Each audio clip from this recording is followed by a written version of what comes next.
अस्सलाम वालेकुम। Learn with Hamza याकूब में खुश आमदीद।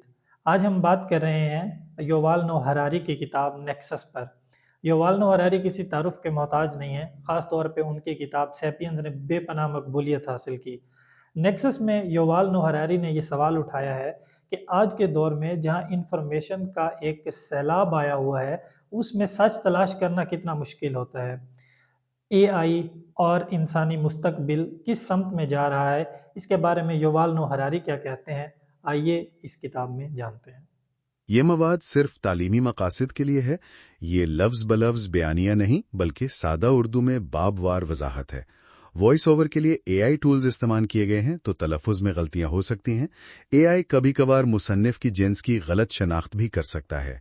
लर्न विद हमज़ा याकूब में खुश आमदीद। तो आज हम युवाल नोह हरारी की जो नई किताब है नेक्सस, उसके दीबाचे यानी प्रोलॉग पर कुछ बात कर रहे हैं। जी बिल्कुल। हरारी हमें बता रहे हैं कि इंसानियत एक बहुत अहम मोड़ पर खड़ी है, जिसे वो नेक्सस कह रहे हैं, जहां माजी, हाल और मुस्तकबिल आपस में मिल रहे हैं। जी, और वो खबरदार कर रहे हैं कि हम एक ऐसे दौर में दाखिल हो रहे हैं जहां एआई है, बायोटेक्नोलॉजी है, आलमी सियासत बदल रही है। मतलब बहुत बड़ी तब्दीलियां आ रही हैं। हाँ, और लगता है इनका मरकजी नुक्ता ये है कि आज के फैसले ना वो सिर्फ हमारे लिए नहीं है, उनका असर बहुत दूर तक जाएगा। बिल्कुल। तो सवाल ये उठाते हैं कि क्या हम वाकई दानिशमंदाना फैसले करने के लिए तैयार हैं, या बस टेक्नोलॉजी के पीछे भागे जा रहे हैं। सही। ये दिबाचा एक तरह से वार्निंग भी है और दावत फिक्र भी, कि भाई सोचो इंसानियत जा किधर रही है। और ये दानिशमंदी वाली बात ये बहुत अहम है। जी, बहुत अहम। हरारी याद दिलाते हैं कि हमने अपना नाम रखा है होमो सेपियंस, यानी दानिशमंद इंसान। हाँ, दानिशमंद।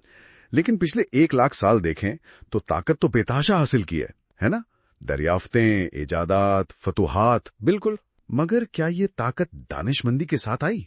आज देखें तो माहौलियाती तबाही का खतरा सर पर है, एआई का खतरा है, चीजें काबू से बाहर होती लग रही हैं। तो ये एक अजीब तजाद है। मतलब ताकत बढ़ रही है, पर हिकमत वो शायद वही है या कम हो रही है। अगर हम इतने सियाने हैं तो खुद को तबाह करने पर क्यों तुले हुए हैं? यही तो बुनियादी सवाल हरारी उठा रहे हैं। वो पुरानी कहानियों का जिक्र करते हैं, जैसे वो यूनानी कहानी है ना, फीथॉन की। अच्छा, हाँ। जो अपने बाप सूरज देवता का रथ चलाने निकलता है और काबू नहीं और पाता, तबाही मचा देता है। हमारी आज की हालत जैसी। बिल्कुल, बेपनाह ताकत, पर उसे संभालने की समझ नहीं। लेकिन हरारी के नजदीक ना, मसला सिर्फ फर्द का लालच या नफ्सियात नहीं है। तो फिर क्या है? मसला है जिस तरह हम इंसान बड़े पैमाने पर मिलकर काम करते हैं, यानी कॉरपोरेशन। और जिस तरह हम मालूमात के नेटवर्क बनाते हैं। अच्छा, यानी मसला इनफरादी नहीं बल्कि इज्तिमाई है, हमारे सिस्टम्स में, नेटवर्क्स में। हाँ बिल्कुल, इंसानी ताकत आती ही इन बड़े नेटवर्क से है। लेकिन वो कहते हैं ये नेटवर्क अक्सर झूठ, वहम, इज्तिमाई फरेब, मतलब फिक्शंस और मैस डिल्यूजन्स पर खड़े होते हैं। ओह, जैसे जॉर्ज ऑरवेल ने कहा था, जहालत ताकत है। जी, वही बात। Ignorance is strength. हरारी इसी को आगे बढ़ाते हैं। वो कहते हैं कि मालूमात के बारे में ना 2 बड़े खतरनाक नजरियात चल रहे हैं। अच्छा, कौन से 2 नजरिए? पहला है जिसे वो कहते हैं सादा लोह नजरिया या नाइव व्यू। ये समझता है कि बस ज्यादा से ज्यादा मालूमात फैला दो तो सच सामने आ जाएगा, ताकत आएगी, दानिशमंदी आएगी। यानी टेक्नोलॉजी जैसे इंटरनेट, सोशल मीडिया, ये सब अच्छा ही करेंगे। ये नजरिया यही मानता है कि गलत फहमियां, इख्तिलाफात वो बस मजीद डेटा देने से खत्म हो जाएंगे। ये टेक्नोलॉजी पर एक तरह का अंधा यकीन है। और दूसरा नजरिया? दूसरा है पॉपुलिस्ट नजरिया, पॉपुलिस्ट व्यू। ये हमें आजकल कुछ सियासी लीडरों और तहरीकों में नजर आता है। जी। इसकी जड़ें शायद मार्क्स और फूको जैसे मुफक्किरीन तक भी जाती हों। ये नजरिया मालूमात को सिर्फ एक हथियार समझता है। हथियार मतलब ये कि असल चीज ताकत है, पावर, और सारे इदारे जैसे मीडिया, यूनिवर्सिटियां, एक्सपर्ट्स, ये सब सच्चाई का नाम लेकर अपने मुफाद पूरे कर रहे हैं। ओह। तो ये नजरिया हर इदारे पर, हर एक्सपर्ट पर शक करना सिखाता है, अदम एतमाद पैदा करता है। ये तो दोनों ही बड़े खतरनाक लग रहे हैं। एक तरफ आंखें बंद करके भरोसा, दूसरी तरफ हर चीज पर शक। बिल्कुल। सादा लोह नजरिया ये नहीं देखता कि नेटवर्क कैसे झूठ फैला सकते हैं और पॉपुलिस्ट नजरिया इस एतमाद को ही खत्म कर देता है जो हमें बड़े मसाइल जैसे माहौलियाती तब्दीली या एआई से निपटने के लिए चाहिए। अगर हम किसी पर भरोसा ही नहीं करेंगे तो मिलकर काम कैसे होगा? तो फिर किताब में आगे क्या है? हरारी इन मसाइल का कोई हल बताते हैं या इनको मजीद खोलते हैं? जी, किताब 3 हिस्सों में है। पहला हिस्सा तो इंसानी मालूमाती नेटवर्क्स की तारीख देखता है, मिथोलॉजी यानी द्युमाला से लेकर आज की ब्यूरोक्रेसी तक। अच्छा। ये भी कि कुछ निजाम खुद को ठीक कैसे करते हैं, कुछ क्यों नहीं, मरकजी निजाम, गैर मरकजी निजाम, इन सब पर बात होगी। यानी माजी को समझकर हाल को समझना। जी। फिर दूसरा हिस्सा है नए गैर नामियाती नेटवर्क पर, द इनऑर्गेनिक नेटवर्क, मतलब एआई, खास तौर पर उसके सियासी और समाजी असरात। और तीसरा हिस्सा कंप्यूटर पॉलिटिक्स। इसमें देखेंगे कि मुख्तलिफ माशरे जैसे जमहूरियतें या आमरीयतें वो एआई के खतरात और फायदों से कैसे निमट सकते हैं और इससे दुनिया में ताकत का तवाजुन कैसे बदलेगा। यानी काफी गहरी बातें हैं। जी, लेकिन हरारी ये भी वाज़ेह करते हैं कि तारीख कोई मुस्तकबिल की पेशगोई नहीं करती, ये बस हमें तब्दीली को समझने में मदद देती है। फैसले तो हमें आज करने हैं। सही। तो ये दिबाचा वाकई एक बुनियाद रख रहा है आगे की बहस के लिए। बात सिर्फ फैक्ट्स की नहीं, बल्कि उनके पीछे जो नजरियात हैं, ताकत का खेल है, हमारी इखलाकी जिम्मेदारियां हैं, उन सब पर सवाल उठाने की। बिल्कुल।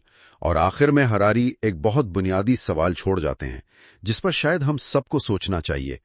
मालूमात आखिर है क्या?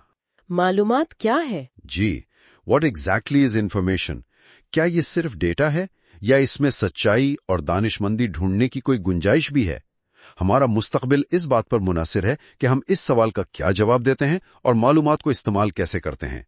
ये एक अहम नुक्ता है सोचने के लिए। तो आज हम बात कर रहे हैं मालूमात यानी इंफॉर्मेशन के बुनियादी तसव्वुर पर, और ये गुफ्तगू युवाल नोआ हरारी की किताब नेक्सस के पहले बाब पर मबनी है। जी, और हरारी का नुक्ता ये है कि मालूमात सिर्फ डेटा या कंप्यूटर कोड नहीं है, ये तो कायनात, जिंदगी, हमारे माशरे, इन सब की बिल्कुल बुनियाद है।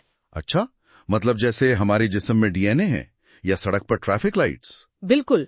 या जो खबरें हम पढ़ते हैं, ये सब मालूमात की मुख्तलिफ शक्लें हैं, और ये कैसे महफूज होती है, कैसे प्रोसेस होती है, कैसे फैलती है, और कौन इसे कंट्रोल करता है। जी हाँ, ये समझना हरारी के मुताबिक आज की दुनिया में ताकत को समझने के लिए बहुत जरूरी है। ठीक, आमतौर पर तो जब हम मालूमात कहते हैं तो जहन में इंसान की बनाई हुई चीजें आती हैं, जैसे अल्फाज। वो पहली जंग अजीम की कबूतर वाली कहानी याद है, चेरियामी? हाँ, बिल्कुल याद है। अमेरिकी बटालियन फंस गई थी। जी, और अपनी ही फौज उन पर गोलाबारी कर रही थी, तो कमांडर ने एक पैगाम कबूतर से भेजा। वो बेचारी शदीद जख्मी भी हो गई थी, लेकिन पैगाम पहुंचा दिया और सैकड़ों जानें बच गईं। कबूतर को तो नहीं मालूम था कि कागज पे क्या लिखा है ना? नहीं, बिल्कुल नहीं। लेकिन वो जो अलामात थीं, अल्फाज थे, वो मालूमात थी जिसने जानें बचाई। ये तो हुई इंसानी अलामतों की बात। हाँ। लेकिन हरारी कहते हैं कि मालूमात सिर्फ यहीं तक महदूद नहीं। जैसे नोह की कहानी में वो कबूतरी जो जैतून की शाख लाई, वो भी तो एक इत्तला थी, एक सिग्नल था। हाँ, कि पानी उतर गया है। बिल्कुल। या आसमान पे वो कौसो कज़ा, माहिरीन फल्कियात के लिए कहकशाओं की शक्ल, उनकी हरकत, ये सब मालूमात है। कायनात की तारीख के बारे में। जी, जबकि दूसरी तरफ नुजूमी उन्हीं सितारों को मुस्तकबिल जानने की मालूमात समझते हैं। तो फिर कोई चीज मालूमात बनती कब है? ये तो देखने वाले पे मुनहसिर है, पर्सपेक्टिव का मामला है। हाँ, पर्सपेक्टिव और कॉन्टेक्स्ट यानी सियाको सबाक, ये बहुत अहम है। वो पहली जंग अजीम में मशरिक़ वुस्ता में नीली जासूस नेटवर्क था ना? जी, उसकी एक रुकन थी सारा एरनसन। वो एक खिड़की के शटर को खास तरीके से खोलती या बंद करती। आम आदमी के लिए तो वो बस एक शटर था, लेकिन बरतानवी जहाजों के लिए वो कोडेड सिग्नल था, फौजी मालूमात। बिल्कुल। और जब उनका एक कबूतर पकड़ा गया तो उस पर जो कोड था, उससे ज्यादा अहम बात यह थी कि कबूतर पकड़ा गया। अच्छा, वो क्यों? क्योंकि कबूतर का पकड़ा जाना इस बात की मालूमात था कि यहाँ कोई जासूस नेटवर्क मौजूद है, तो कॉन्टेक्स्ट ने इसे मालूमात बनाए। समझ गया। तो कॉन्टेक्स्ट अहम है, लेकिन क्या मालूमात का असल मकसद सच बताना है? जैसे एनएलआई ने फौजियों की तादाद बताई, अगर सही थी तो सच, गलत थी तो मिस इन्फॉर्मेशन या डिसइन्फॉर्मेशन। क्या मालूमात बुनियादी तौर पर हकीकत की नुमाइंदगी, रिप्रेजेंटेशन करने की कोशिश है? देखें, आम नजरिया तो यही है, लेकिन हरारी इससे इत्तेफाक नहीं करते। वो कहते हैं कि ज्यादातर मालूमात का बुनियादी मकसद हकीकत की नुमाइंदगी करना होता ही नहीं। वाकई? तो फिर क्या होता है? मालूमात मुख्तलिफ चीजों को आपस में जोड़ती है, एक नेटवर्क बनाती है, चीजों को तश्कील देती है, इंफॉर्मेशन लाती है। ये तो बहुत दिलचस्प बात है। मतलब सच्चाई से ज्यादा अहम जोड़ना है, कनेक्ट करना। जी। तो फिर वो इल्मे नजूम, एस्ट्रोलॉजी, जो साइंसी तौर पर तो शायद सच नहीं बताता। हाँ, लेकिन उसने तारीख में लोगों को जोड़ा है, मोहब्बत करने वालों को, सल्तनतों को। फैसले उसकी बुनियाद पर हुए हैं। या म्यूजिक, वो किसी चीज की नुमाइंदगी तो नहीं करती, लेकिन लोगों को जज्बाती तौर पर, जिस्मानी तौर पर जोड़ देती है। बिल्कुल सही। और हयातियात यानी बायोलॉजी में भी यही है। डीएनए में कोई शेर की तस्वीर नहीं होती या भागों का लफ्ज नहीं लिखा होता, बल्कि डीएनए कुछ कीमियाई अमल शुरू करता है, जैसे एड्रेनलिन का बनना। ये केमिकल जिस्म के अरबों खुलियों को जोड़ता है, एक नेटवर्क बनाता है, ताकि जिस्म खतरे का मुकाबला कर सके, जैसे शेर से भाग सके। अच्छा, तो ये राब्ते वाली बात है। जी। और डीएनए में जो तब्दीलियां आती हैं, म्यूटेशंस, हाँ, वो भी हकीकत की गलत नुमाइंदगी नहीं है, बल्कि वो बाज़ औक़ात नए राब्ते, नई सलाहियतें पैदा करती हैं। हाँ। यानी इर्तिका, इवोल्यूशन, वो नई हकीकतें बनाती हैं। तो फिर मजहबी किताबें जैसे बाइबल या कुरान, उनमें मुमकिन है कुछ तारीखी बातें साइंस के मुताबिक दुरुस्त ना हो? हरारी यही दलील देते हैं कि हो सकता है तारीखी तौर पर कुछ बातें ठीक ना हो, लेकिन इन किताबों ने अरबों लोगों को आपस में जोड़ा है, बड़े बड़े नेटवर्क्स बनाए। यहूदी, ईसाई, मुसलमान, ये मालूमात का जोड़ने वाला काम है। तो इसका मतलब ये हुआ कि ज्यादा मालूमात या बेहतर टेक्नोलॉजी से लाजमी तौर पर सच्चाई नहीं बढ़ती? जरूरी नहीं। राब्ते बढ़ सकते हैं, कनेक्शंस मजबूत हो सकते हैं, लेकिन सच्चाई का बढ़ना लाजमी नहीं। हरारी तो ये तक कहते हैं कि इंसानों ने दुनिया पर गलबा इसलिए नहीं पाया कि हम हकीकत को समझने में बहुत माहिर हैं, बल्कि इसलिए कि हम मालूमात इस्तेमाल करके, चाहे वो झूठ या वहम ही क्यों ना हो, बड़ी तादाद में लोगों को जोड़ सकते हैं, मुनज़्ज़म कर सकते हैं। बिल्कुल, यही उनका मरकजी ख्याल है। तो आज की गुफ्तगू का खुलासा ये हुआ कि मालूमात हरारी के मुताबिक सिर्फ हकीकत की अक्कासी नहीं करती, बल्कि उसका असल काम है राब्ते बनाना, नेटवर्क कायम करना और इस तरह हकीकत को तश्कील देना। जी, चेयर अमी कबूतर से लेकर डीएनए तक और मजहबी किताबों तक मालूमात जोड़ने का काम करती आई है। और ये समझना कि मालूमात कैसे बनती है, कौन उसे कंट्रोल करता है, ये ताकत को समझने की क्लीड है। बिल्कुल। और ये हमें एक अहम सवाल की तरफ लाता है जिस पर सोचना चाहिए। अगर मालूमात की असल ताकत सच्चाई से ज्यादा राब्ते में है, तो आज के डिजिटल दौर में क्या होगा, जहां राब्ते बनाना और उन राब्तों को इस्तेमाल करना, शायद मैनिपुलेट करना, पहले से कहीं ज्यादा आसान है।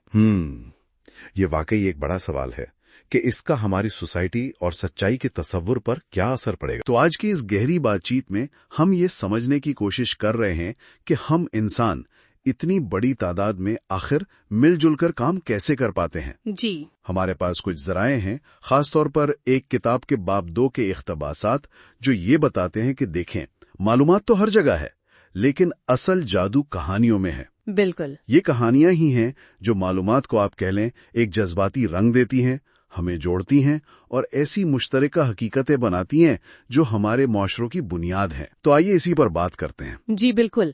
और ये वाकई बड़ा दिलचस्प है कि ये कहानियों जो है, मतलब खुदाओं के बारे में हो, कौमों के बारे में, पैसे, इंसाफ, जरूरी नहीं कि ये साइंसी तौर पर सच हो। अच्छा जी, लेकिन इनमें ताकत इतनी है कि ये लाखों करोड़ों अजनबी लोगों को एक साथ ला सकती हैं, एक मकसद के लिए जोड़ सकती हैं। ऐसा कोई और जानवर नहीं कर सकता।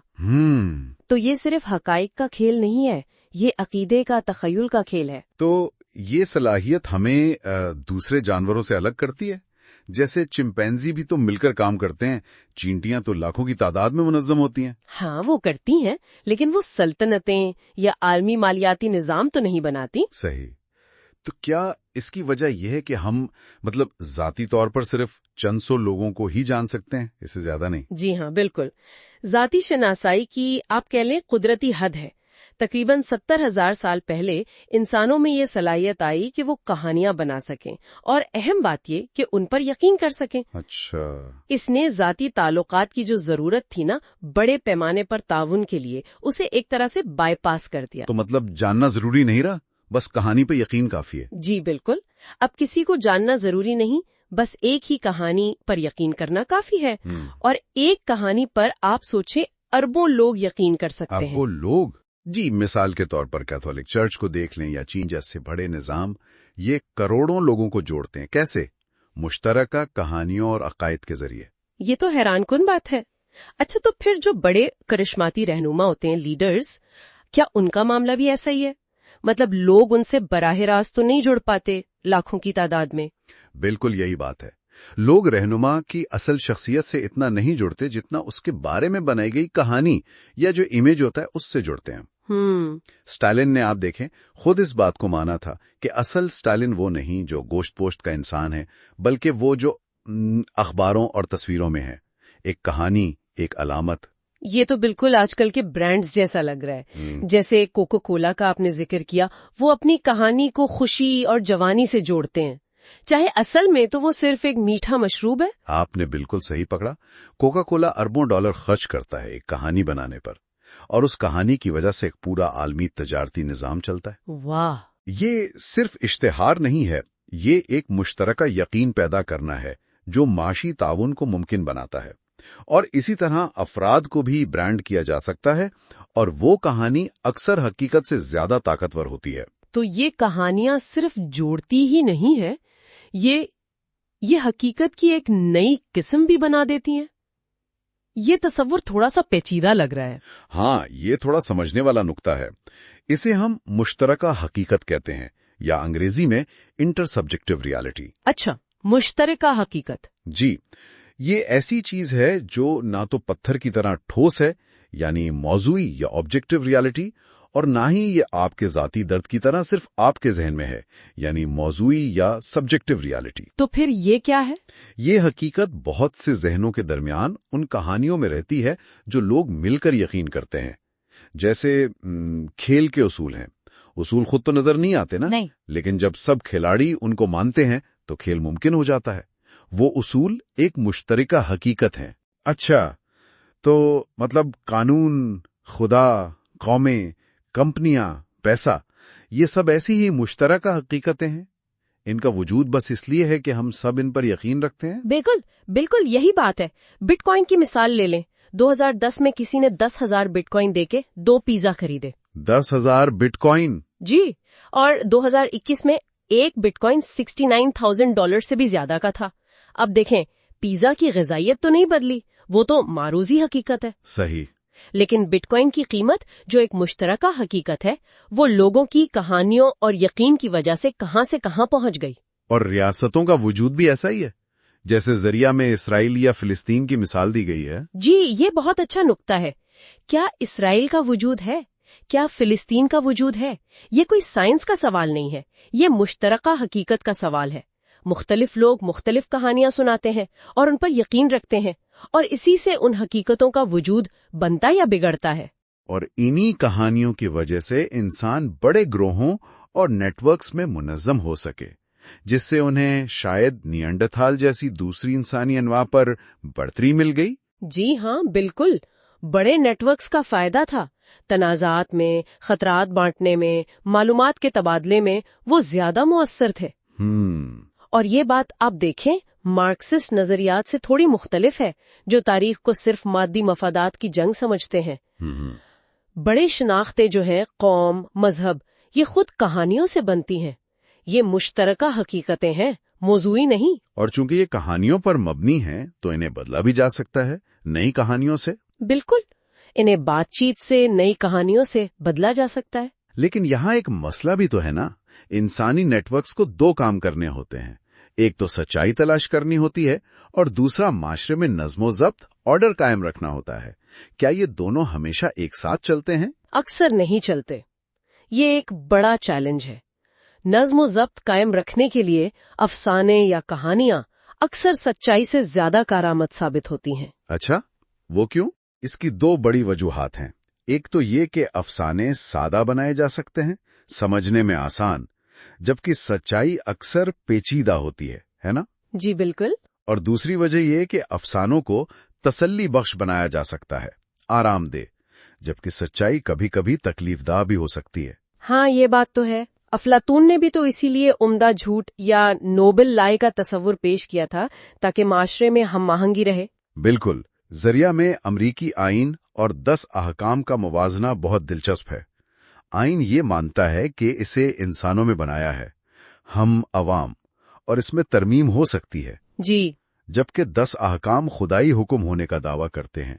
میں تمہارا رب خدا ہوں، اور ترمیم کی اجازت نہیں دیتے. حالانکہ دونوں تاریخی طور پر غلامی جیسے نظاموں کی اجازت دیتے رہے ہیں. تو یہ کہانیوں کے ذریعے نظم قائم کرنے کے 2 مختلف ماڈل ہیں. ایک تبدیلی کو قبول کرتا ہے، دوسرا نہیں. تو اس کا مطلب یہ ہوا کہ کبھی کبھی سچائی، جیسے ڈاروین کا نظریہ ارتقاء، اسے معاشرتی نظام کے لیے خطرہ سمجھا جا سکتا ہے اور معاشرے اسے دبانے کی کوشش کر سکتے ہیں. ایسا بالکل ہوتا ہے. نیٹ ورکس طاقت حاصل کرنے کے لیے سچائی کو محدود کر سکتے ہیں. جیسے نازی جرمنی نے راکٹ سائنس میں تو بہت ترقی کی، وہ ایک خاص سچائی تھی، لیکن وہ وسیع پیمانے پر دانائی یا وزڈم حاصل نہیں کر پائے. تو نیٹ ورک طاقتور تو بن سکتا ہے، لیکن ضروری نہیں کہ سمجھدار بھی ہو. سچائی اور نظم کے درمیان یہ توازن، یہ ایک مستقل کشمکش ہے. تو آج کی اس ساری گفتگو کا خلاصہ اگر کریں تو یہ نکلتا ہے کہ کہانیاں صرف تفریح نہیں ہیں، یہ انسانی تہذیب کی وہ آپ کہہ لیں سیمنٹ ہے جو ہمیں جوڑتا ہے. جی. یہ مشترکہ حقیقتیں بناتی ہیں اور معاشروں کو منظم کرنے اور طاقت حاصل کرنے کا ایک بنیادی، بہت ہی بنیادی ذریعہ ہے. یہ وہ معنی کے نیٹ ورک ہیں جن میں ہم سب رہتے ہیں. بالکل. اور یہ ہمیں اس سوال پر چھوڑ جاتا ہے جو آج کے دور میں شاید پہلے سے زیادہ اہم ہے. اگر ہماری دنیا، ہماری شناختیں، ہمارے تعلقات، یہ سب اتنے زیادہ ان مشترکہ کہانیوں پر منحصر ہیں، تو معلومات کے اس سیلاب کے دور میں یہ کتنا ضروری ہو گیا ہے کہ ہم ان کہانیوں کا تنقیدی جائزہ لیں جن پر ہم یقین کرتے ہیں. یہ سوچیں کہ یہ کہانیاں کون سنا رہا ہے اور کس مقصد کے لیے. آج ہم بات کر رہے ہیں ایک ایسی طاقت کی جو بظاہر بہت معمولی لگتی ہے. کاغذ کے ٹکڑے، دستاویزات. یہ کیسے ہوتا ہے کہ کاغذ کے چند ٹکڑے پوری دنیا کو آپ کہہ لیں چلا رہے ہیں؟ جی. ہراری نے انہیں ایک بڑا دلچسپ نام دیا ہے، کاغذی شیر، پیپر ٹائیگرز. کاغذی شیر. یعنی ایسی دستاویزات جو دکھنے میں تو شاید کمزور لگیں، جیسے وہ جائیداد کے کاغذات ہوتے ہیں، آئین ہے، شادی کا لائسنس یا کرنسی نوٹ ہی لے لیں. جی بالکل. لیکن ان میں اصل میں بہت زیادہ بے پناہ طاقت چھپی ہے. صحیح. تو آج ہم یہی سمجھنے کی کوشش کریں گے کہ یہ کاغذی نظام آخر چلتا کیسے ہے. یہ ہتھیاروں کی طاقت پر نہیں، بلکہ ہمارے مشترکہ یقین پر، معاہدوں پر چلتا ہے، اور کیسے اس نے انسانوں کو بڑے پیمانے پر مل جل کر کام کرنے کے قابل بنایا ہے. یہ ایک زبردست نقطہ اٹھایا آپ نے. یہ دستاویزات صرف کوئی ریکارڈ یا حساب کتاب نہیں ہے، یہ حقیقت کو بناتے ہیں. یہ اصل میں یقین اور اختیار کے اوزار ہیں، ہماری دنیا کو شکل دیتے ہیں. اچھا. اور یہ نظام دیکھیں حیرت انگیز طور پر نازک بھی ہے، لیکن اتنا ہی طاقتور بھی. اور بنیاد کیا ہے؟ صرف کاغذ اور اس پر لکھے ہوئے الفاظ. تو اگر ہم کہانیوں اور فہرستوں کے فرق سے شروع کریں، کہانیوں تو ہم جانتے ہیں بہت طاقتور ہوتی ہیں. جی. جیسے قومی تحریکوں کو دیکھیں، شاعروں کا کتنا بڑا کردار رہا. ہیم نہمان بیالک کی شاعری نے یہودیوں کو وہ اپنی ریاست بنانے کی تحریک دی. بالکل. لیکن کیا شاعری سے ٹیکس جمع ہو سکتا ہے یا شہر کا سیوریج سسٹم چل سکتا ہے؟ نہیں، وہ تو مشکل ہے. شاید نہیں. اس کے لیے تو ہمیں فہرستوں، لسٹس اور دستاویزات، ڈاکیومنٹس کی ضرورت پڑتی ہے. مان لیا کہ یہ کافی بورنگ چیزیں ہیں، لیکن ریاست ہو یا معیشت، اتنے بڑے پیچیدہ نظام چلانے کے لیے لازمی ہے. جی ہاں. اور دلچسپ بات یہ بھی ہے کہ ہمارا دماغ کہانیاں تو بڑی آسانی سے یاد رکھتا ہے، پر لمبی چوڑی فہرستیں وہ نہیں یاد رہتی. بالکل. اور یہیں سے آپ دیکھیں دستاویزات کی اصل طاقت سامنے آتی ہے. یہ صرف حقیقت کو وہ دکھاتی نہیں ہے، بلکہ یہ ایک نئی حقیقت تخلیق کرتی ہیں. اچھا. जिसे हम कह सकते हैं मुश्तरका हकीकत, इंटरसब्जेक्टिव रियलिटी। मुश्तरका हकीकत। जी, ये वो चीजें हैं जिन पर हम सब मिलकर यकीन करते हैं। जैसे पैसा है, नोट खुद तो कागज का टुकड़ा है, हाँ। लेकिन हम सब मानते हैं ना कि उसकी एक कीमत है। सही बात है। कदीम असीरिया में एक मिसाल मिलती है, जब कोई कर्ज अदा करता था तो जो कर्ज का मुआहदा होता था ना, उसे बाकायदा मारना पड़ता था। मारना मतलब उसे फाड़ना या मंसूआ करना। तो दस्तावेज को खत्म करने से हकीकत बदल जाती थी, कर्ज खत्म। वाह। तो इस तरह से मलकियत, ओनरशिप जैसी चीजें जो पहले शायद लोकल बिरादरी की जुबानी रजामंदी पर चलती थीं, वो अब एक मरकजी अथॉरिटी के कंट्रोल में आ गईं, जो इन दस्तावेजात को संभालती थीं। अच्छा, तो जब ये दस्तावेजात इतनी ज्यादा हो गईं, तो इन्हें संभालना और वक्त पर ढूंढना, रिट्रीवल जिसे कहते हैं, वो एक बड़ा मसला बन गया होगा। यकीनन। तो यहीं से फिर ब्यूरोक्रेसी का निजाम शुरू हुआ। ठीक कहा मैंने? जी बिल्कुल। ये मालूमात को मुनज़्ज़म करने का एक तरीका था। ऐसे समझें कि हर चीज को अलग अलग खानों या दराजों में रखने जैसा। दराजों में? हाँ, लेकिन इस तरतीब की एक कीमत भी है।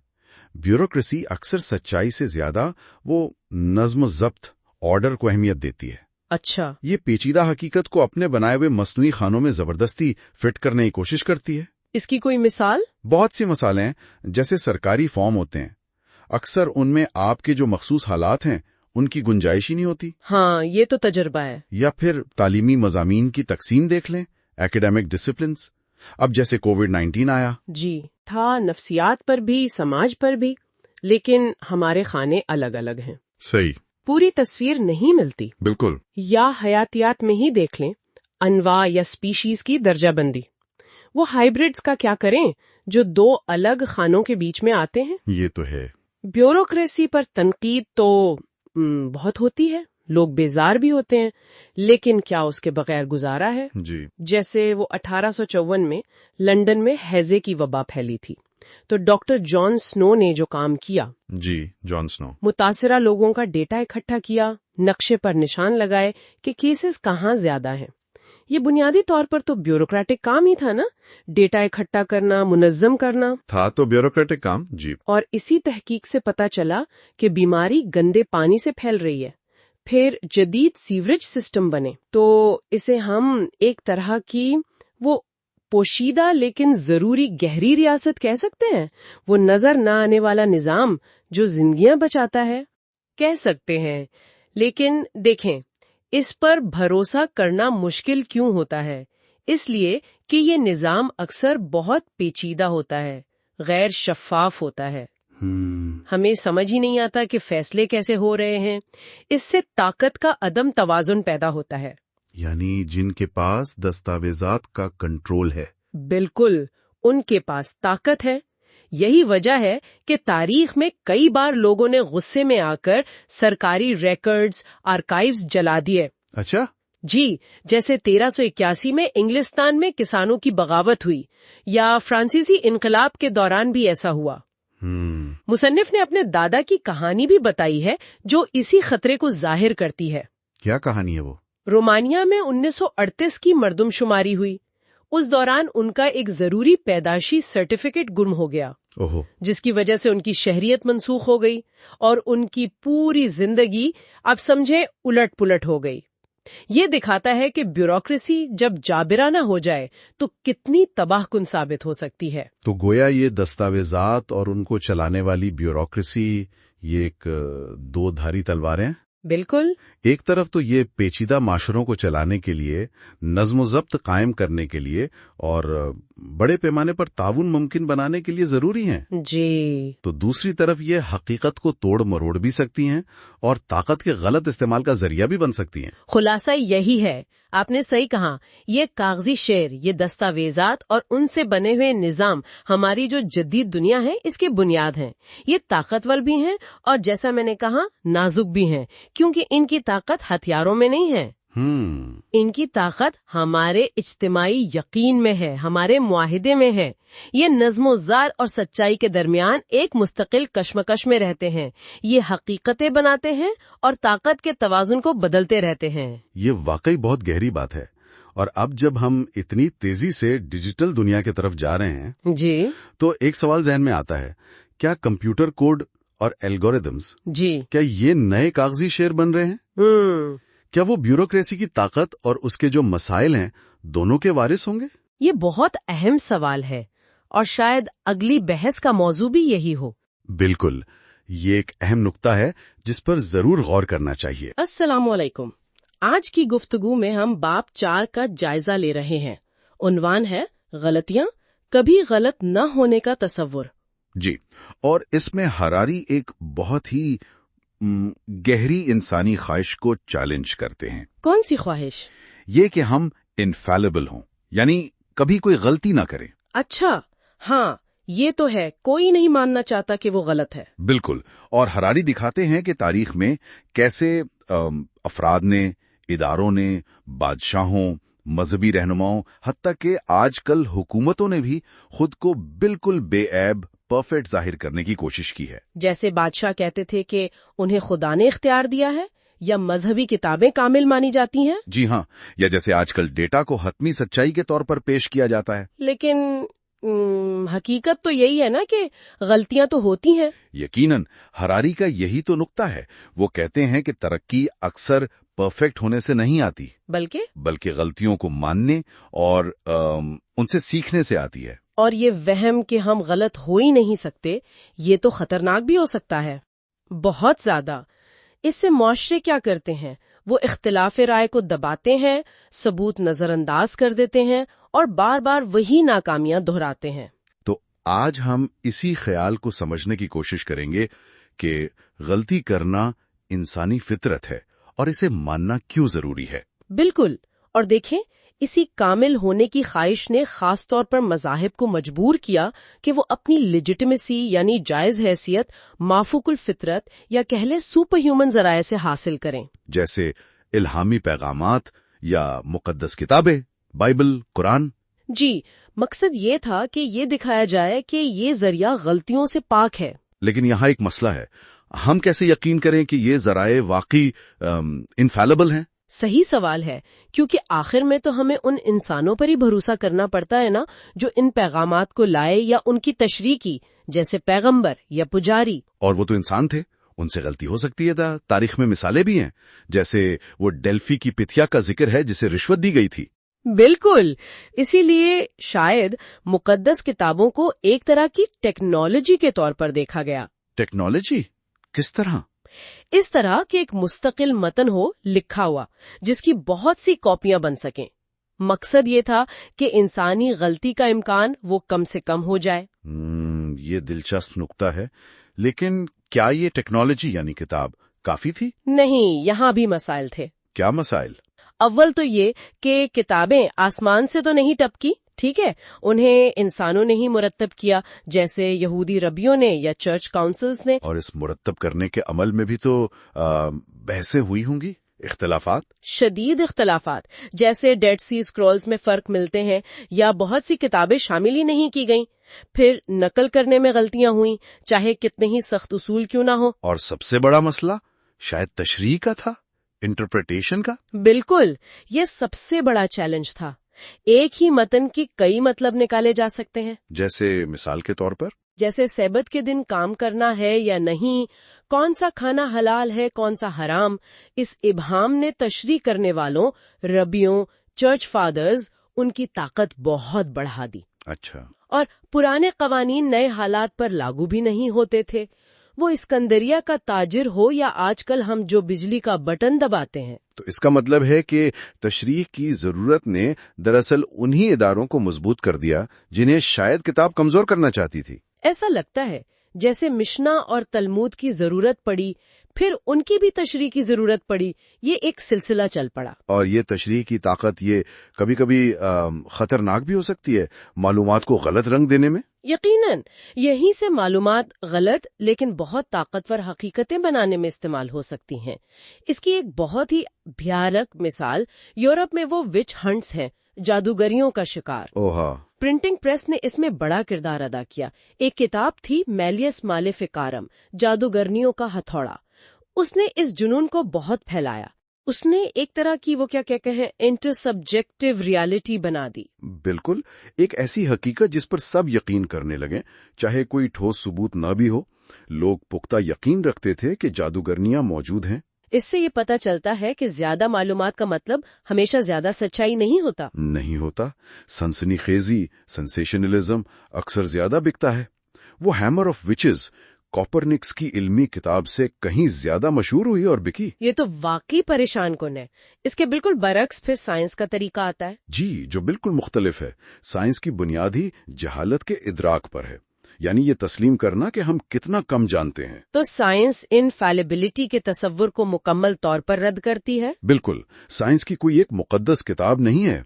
ये मानती है कि गलती तो होगी ही, वो नागुज़ीर है। और इसने उस गलती से निमटने के लिए क्या निजाम बनाया है? उसने बाकायदा इदारे बनाए हैं जिनका काम ही अपनी गलतियों को तलाश करना और दुरुस्त करना है। इसे कहते हैं इंस्टीट्यूशनल सेल्फ करेक्शन। जैसे पीयर रिव्यू का निजाम है, जहां दूसरे साइंसदान आपके काम को जांचते हैं। साइंसी जरायद हैं, रॉयल सोसाइटी जैसी तंजीमें हैं। इसकी कोई मिसाल ज़हन में आती है? हाँ, जैसे DSM है, नफ्सियाती अमराज की गाइड बुक। वक्त के साथ साथ तहकीक की बुनियाद पर होमोसेक्सुअलिटी को बीमारी के जुमरे से निकाला गया। और साइंस में तो शायद गलतियां निकालने या नई चीजें दरियाफ्त करने पर इनाम भी मिलता है। बिल्कुल, एक तरह का पब्लिश और पेरिश कल्चर है, यानी कुछ नया शाया करो वरना आप पीछे रह जाओगे। इसके बरक्स मजहबी इदारों में अक्सर नजरियाती वफादारी ज्यादा अहम होती है। देन शेख्तमिन की मिसाल भी शायद इसी जुमरे में आती है, क्वाजी क्रिस्टल्स वाली। जी बिल्कुल। उन्हें शुरू में कितनी मुखालफत का सामना करना पड़ा था एक ऐसी चीज दरियाफ्त करने पर जिसे नामुमकिन समझा जाता था। लेकिन यहाँ एक तवाज़ुन भी तो रखना पड़ता होगा, सच्चाई की तलाश और समाजी निज़ाम यानी सोशल ऑर्डर के दरमियान। बहुत अहम नुक्ता है। ये जो खुद इस्लाही निजाम है, ये सच्चाई के लिए तो अच्छे हैं, लेकिन ये माशरे में बेचैनी पैदा कर सकते हैं, शक, इख्तिलाफ राय को बढ़ावा देकर। तो साइंस ये कैसे करती है? साइंस ये इसलिए कर पाती है कि समाजी निजाम यानी अमन व अमान बरकरार रखने की जिम्मेदारी दूसरे इदारों पर होती है, पुलिस, हुकूमत वगैरह। अच्छा। जबकि सियासी निजामों में ये फर्क नजर आता है। देखें, जमहूरियतें कोशिश करती हैं कि सियासत में भी थोड़ा बहुत खुद इस्लाही निजाम हो, जैसे अमरीकी प्रेस ने वियतनाम जंग पर सवाल उठाए। और आमरीयतें अक्सर इस्तेहकाम के नाम पर इस तनकीद को, इस इस्लाह को दबा देती हैं, जैसे सोवियत यूनियन ने अफगानिस्तान जंग की मालूमात को छुपाया। तो खुलासा ये हुआ कि इंसानी गलतियों को तस्लीम करना और ऐसे निज़ाम बनाना जो अपनी इस्लाह कर सकें, ये तरक्की के लिए लाजमी है। जी बिल्कुल। ये बाब हमें इल्म और ताकत के मामले में आजिज़ी यानी ह्यूमिलिटी सिखाता है, और ये कि हमें लचकदार निजाम बनाने चाहिए, चाहे वो टेक्नोलॉजी के हों या सियासत के, जो बदलते हालात के साथ खुद को ठीक करने पर तैयार हों। बिल्कुल, तभी हकीकी तरक्की मुमकिन है। ये गुफ्तगू यकीनी तौर पर आगे टेक्नोलॉजी और सियासी निजामों पर मजीद गहरी बातचीत की बुनियाद रखती है। जी हाँ। और जाते जाते सुनने वालों के लिए एक सवाल छोड़ जाते हैं। अपनी जाती जिंदगी में यकीन रखने और गलती को तस्लीम करने के मामले में उनका अपना रवैया कैसा है, इस पर जरूर सोचिएगा। अच्छा, तो आज हम बात कर रहे हैं बाब 5 की। अक्सर हम जमहूरियत और आमरीयत को सिर्फ ताकत या नजरियात की जंग समझते हैं, लेकिन ये बाब एक बिल्कुल आप कह ले एक मुख्तलिफ जाविया दिखाता है। हुकूमतों को इंफॉर्मेशन नेटवर्क्स के तौर पर देखना। जी बिल्कुल, यानी मालूमात का निजाम। हाँ, मुसन्निफ बताते हैं कि इंसानों ने इज्तिमाई फैसले कैसे किए हैं। कभी तो खुली बहस और वोटिंग से, यानी जमहूरियत, जहाँ आज़ादी, शिरकत और अवाम पर एतमाद अहम है, और कभी एक ही हाकिम या पार्टी के मुकम्मल कंट्रोल से। सही, जहाँ निगरानी, हुक्म मानना और खौफ का माहौल होता है, यानी आमरीयत, या इसकी शदीद शक्ल टोटलिटेरियनिज्म। तो आज हम इसी पे गौर करेंगे कि ये मालूमात का बहाव कैसे काम करता है, मतलब किसके पास इन्फॉर्मेशन है, कौन कंट्रोल करता है, और ये चीज उन निजामों को कैसे बनाती है। बिल्कुल, आइए इस पे जरा गहराई में बात करते हैं। अच्छा, तो आपने सही कहा कि बुनियादी फर्क मालूमात के बहाव का है। आमरीयत में आप देखेंगी कि तकरीबन सारी मालूमात, सारे फैसले एक मरकजी जगह, एक सेंट्रल पॉइंट पर जमा होते हैं। जैसे पुराने जमाने में रोम था, या पिछली सदी में नाजी जर्मनी, सोवियत यूनियन। बिल्कुल वही। इन निजामों में ये तसव्वुर होता है कि मरकज यानी जो भी हाकिम है वो सब जानता है, اس سے غلطی نہیں ہو سکتی. اور جو اس کی سب سے شدید شکل ہے ٹوٹالیٹیرینزم، جیسے ہٹلر یا اسٹالن کا دور، وہاں تو کوشش ہوتی ہے کہ زندگی کے ہر پہلو پر ریاست کا کنٹرول ہو. ہر پہلو پر؟ یہ تو بڑا مشکل لگتا ہے. ہاں، اور دلچسپ بات یہ ہے کہ پرانے وقتوں میں جیسے نیرو کا زمانہ تھا، ٹیکنالوجی تھی ہی نہیں کہ یہ مکمل کنٹرول ممکن ہو پاتا. ان نظاموں میں ایک اور بات ہوتی ہے، جو خود کو ٹھیک کرنے والے نظام ہے نا، سیلف کریکٹنگ میکنزمز، جیسے آزاد عدالتیں یا پارلیمنٹ. یہ انہیں جان بوجھ کر کمزور کیا جاتا ہے یا بالکل ختم کر دیا جاتا ہے، کیونکہ مرکز کو یہ پسند نہیں کہ کوئی ان کے فیصلوں پر سوال اٹھائے. اچھا، اور دوسری طرف پھر جمہوریت ہے، جسے مصنف ایک ڈسٹریبیوٹڈ سسٹم یعنی ایک پھیلا ہوا نظام کہتے ہیں. بالکل، یہاں معلومات ایک جگہ قید نہیں ہوتی. ہاں، وہ کئی آزاد ذرائع سے آتی ہیں، ان کی جانچ پڑتال ہوتی ہے، جیسے آپ کہہ لیں آزاد عدالتیں، آزاد میڈیا، عوام کی رائے، مختلف ادارے جو خود مختار ہیں. یعنی فیصلہ سازی صرف اوپر نہیں ہوتی. نہیں، بالکل نہیں. اختیارات بھی نیچے تک تقسیم ہوتے ہیں. آٹونمی یعنی خود مختاری ایک اہم اصول ہے، اور یہ بات سمجھنی بہت ضروری ہے جو اکثر لوگ بھول جاتے ہیں کہ جمہوریت صرف یہ نہیں کہ اکثریت جو چاہے کر لے. صحیح کہا. بلکہ اس کا ایک لازمی حصہ ہے اقلیتوں کے حقوق کا تحفظ، بنیادی انسانی اور شہری آزادیاں، سول رائٹس، ایسے حقوق جنہیں اکثریت بھی ووٹ سے نہیں چھین سکتی. یہ بہت اہم نقطہ ہے. یہ نظام اس بات پہ کھڑا ہے کہ بھئی غلطی کسی سے بھی ہو سکتی ہے، انسان ہیں، ادارے ہیں، سب غلطی کرتے ہیں. اچھا. اسی لیے اس میں خود کو ٹھیک کرنے کے یعنی سیلف کریکٹنگ میکانزمز وہ مضبوط رکھے جاتے ہیں. جیسے باقاعدہ آزاد الیکشن، پریس کی آزادی اور اختیارات کی تقسیم، سپریشن آف پاورز.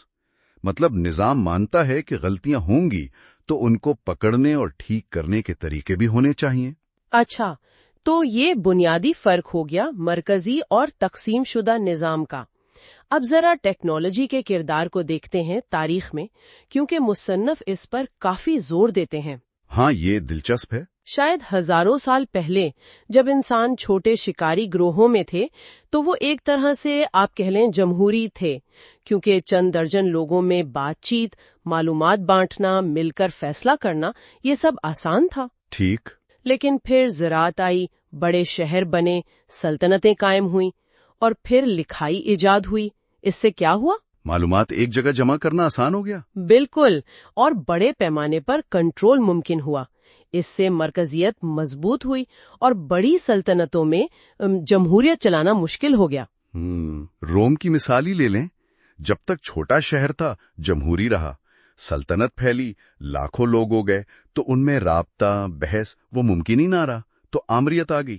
پھر آئی 20ویں صدی، printing press, radio, T V, mass media. اس نے تو جمہوریت کو پھیلایا ہوگا.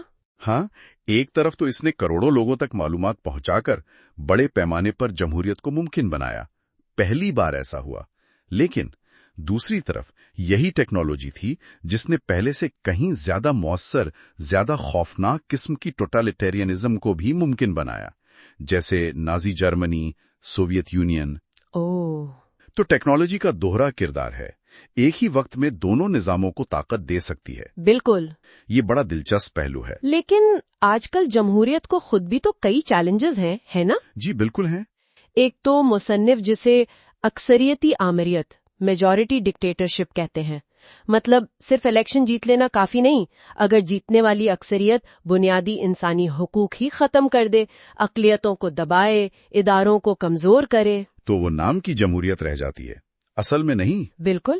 اور اسی سے جڑا ہوا ایک اور مسئلہ ہے پاپولزم کا. ہاں، یہ آج کل بہت سننے میں آتا ہے. پاپولسٹ لیڈر کیا کرتے ہیں؟ وہ کہتے ہیں جی صرف ہم ہی اصل عوام کے نمائندے ہیں، باقی سب اشرافیہ ہیں، ملک دشمن ہے. وہ عوام کو ایک ہی جیسا سمجھتے ہیں، اختلاف رائے پسند نہیں کرتے، اور وہ اداروں پر حملہ کرتے ہیں، ہے نا؟ جی ہاں، جان بوجھ کر آزاد اداروں کو نشانہ بناتے ہیں. عدالتیں، میڈیا، سائنسدان، ماہرین، ان کو عوام دشمن کہہ کر کمزور کرتے ہیں. یہ دراصل انہی سیلف کریکٹنگ میکنزمز پر حملہ ہے جن کی بات ہم کر رہے تھے. اچھا. ترکی کے صدر اردوغان کا ایک قول مشہور ہے جو اسی سوچ کو ظاہر کرتا ہے. وہ کہتے ہیں جمہوریت ایک ٹرام کی طرح ہے، آپ اس پر تب تک سوار ہوتے ہیں جب تک آپ اپنی منزل تک نہ پہنچ جائیں، پھر آپ اتر جاتے ہیں۔ یہ تو جمہوریت کی روح کے ہی خلاف بات ہے۔ بالکل۔ تو خلاصہ یہ ہوا کہ جمہوریت اور آمریت یہ صرف سیاسی نعرے بازی نہیں بلکہ ان معلومات کو چلانے اور فیصلے کرنے کے دو الگ الگ ماڈل ہیں، ایک پھیلا ہوا، ایک مرکزی۔ اور ٹیکنالوجی نے تاریخ میں ان کے امکانات کو بدلا ہے۔ جی، یہ باب ہمیں سمجھاتا ہے کہ اصل دنیا میں طاقت کیسے کام کرتی ہے، ان حکومتی نظاموں کے ذریعے، اور یہ نظام ہماری گہری سوچ، ہماری اقدار کی عکاسی کرتے ہیں۔ مصنف آگے یہ بھی بتائیں گے کہ آج کی جو نئی ٹیکنالوجیز ہیں، خاص طور پر ڈیٹا اکٹھا کرنے اور اسے پروسیس کرنے کی صلاحیت، ہاں، بگ ڈیٹا، AI وغیرہ، جی، یہ شاید آزادی اور کنٹرول کے بیچ کی لکیر کو مزید دھندلا رہی ہیں، اور شاید مستقبل کے فیصلے ان پرانی کیٹیگریز میں فٹ ہی نہ ہوں، جمہوریت بمقابلہ آنریت، شاید یہ تقسیم اتنی واضح نہ رہے۔ تو پھر بڑا سوال کیا بنتا ہے؟ بڑا سوال جس پر ہمیں واقعی سوچنا چاہیے وہ یہ ہے کہ 21ویں صدی کی ٹیکنالوجیز، خاص طور پر AI یعنی مصنوعی ذہانت، وہ اس توازن کو کیسے بدل سکتی ہیں؟ کیا AI ایک ایسا مرکزی کنٹرول سسٹم بنا سکتا ہے جو ماضی کی کسی بھی آمریت سے کہیں زیادہ مؤثر ہو، ہر جگہ موجود ہو؟ جو شاید ہماری آزادی کے معنی ہی بدل دے؟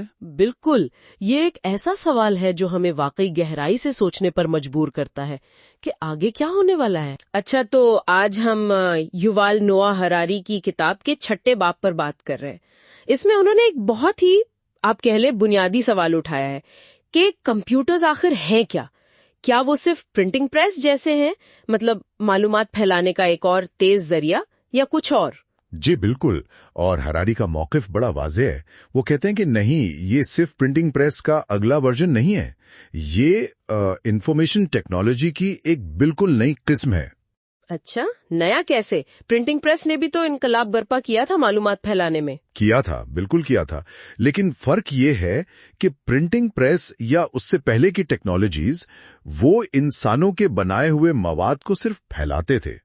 کمپیوٹرز وہ نہ صرف معلومات ذخیرہ کرتے ہیں، تجزیہ کرتے ہیں، بلکہ وہ خود سے معلومات پیدا بھی کر سکتے ہیں بغیر کسی انسانی مدد کے۔ اوہ، یعنی وہ صرف اوزار نہیں رہے۔ ہراری انہیں فعال شریک کہتے ہیں، ایکٹیو پارٹیسپینٹس۔ وہ پیغامات کو صرف کاپی پیسٹ نہیں کرتے، وہ انہیں پروسیس کرتے ہیں، سمجھتے ہیں، ان کی بنیاد پر نئی چیزیں بناتے ہیں، رد عمل دیتے ہیں۔ ہراری تو یہاں تک کہتے ہیں کہ وہ معاشرے کے نئے رکن جیسے ہیں، نیو ممبرز۔ یہ نئے رکن والی بات تو کافی گہری ہے۔ تو پرانی ٹیکنالوجی، جیسے آپ نے کہا، مٹی کی تختیاں یا کاغذ یا ریڈیو، جی، وہ سب غیر فعال تھیں، پیسو، مطلب وہ خود کچھ نہیں کر سکتی تھیں۔ ان میں معلومات ڈالیں، وہ محفوظ کریں گی یا آگے بھیج دیں گی۔ فیصلہ ہمیشہ انسان کا ہوتا تھا۔ اور کمپیوٹرز فیصلے کر سکتے ہیں، چھوٹے چھوٹے بھی، بڑے بھی۔ جیسے؟ کوئی مثال دیں؟ بہت سی مثالیں، جیسے آپ کے سوشل میڈیا پر کیا آئے گا، یہ اب کوئی انسان نہیں بلکہ ایک الگوریدم طے کرتا ہے۔ الگوریتم یعنی ایک خودکار پروگرام جو سیکھتا ہے کہ آپ کو کیا پسند ہے اور پھر وہی دکھاتا ہے۔ یا پھر وہ میانمار والی مثال لے لیں، فیس بک کی۔ ہاں، وہ تو بہت خوفناک تھی۔ وہاں کیا ہوا تھا؟ کیا وہ الگوریدم کی وجہ سے تھا؟ بڑا کردار تھا۔ 2016-17 میں فیس بک کے الگوریدم نے روہنگیا مسلمانوں کے خلاف جو نفرت انگیز مواد تھا اسے بہت زیادہ پھیلایا۔ کیوں؟ کیونکہ الگوریدم کا مقصد تھا صارف کی مصروفیت بڑھانا، یوزر انگیجمنٹ، اور اس نے یہ سیکھا کہ جو چیز زیادہ سنسنی خیز، زیادہ غصہ دلانے والی ہے، لوگ اس پر زیادہ کلک کرتے ہیں، زیادہ شیئر کرتے ہیں۔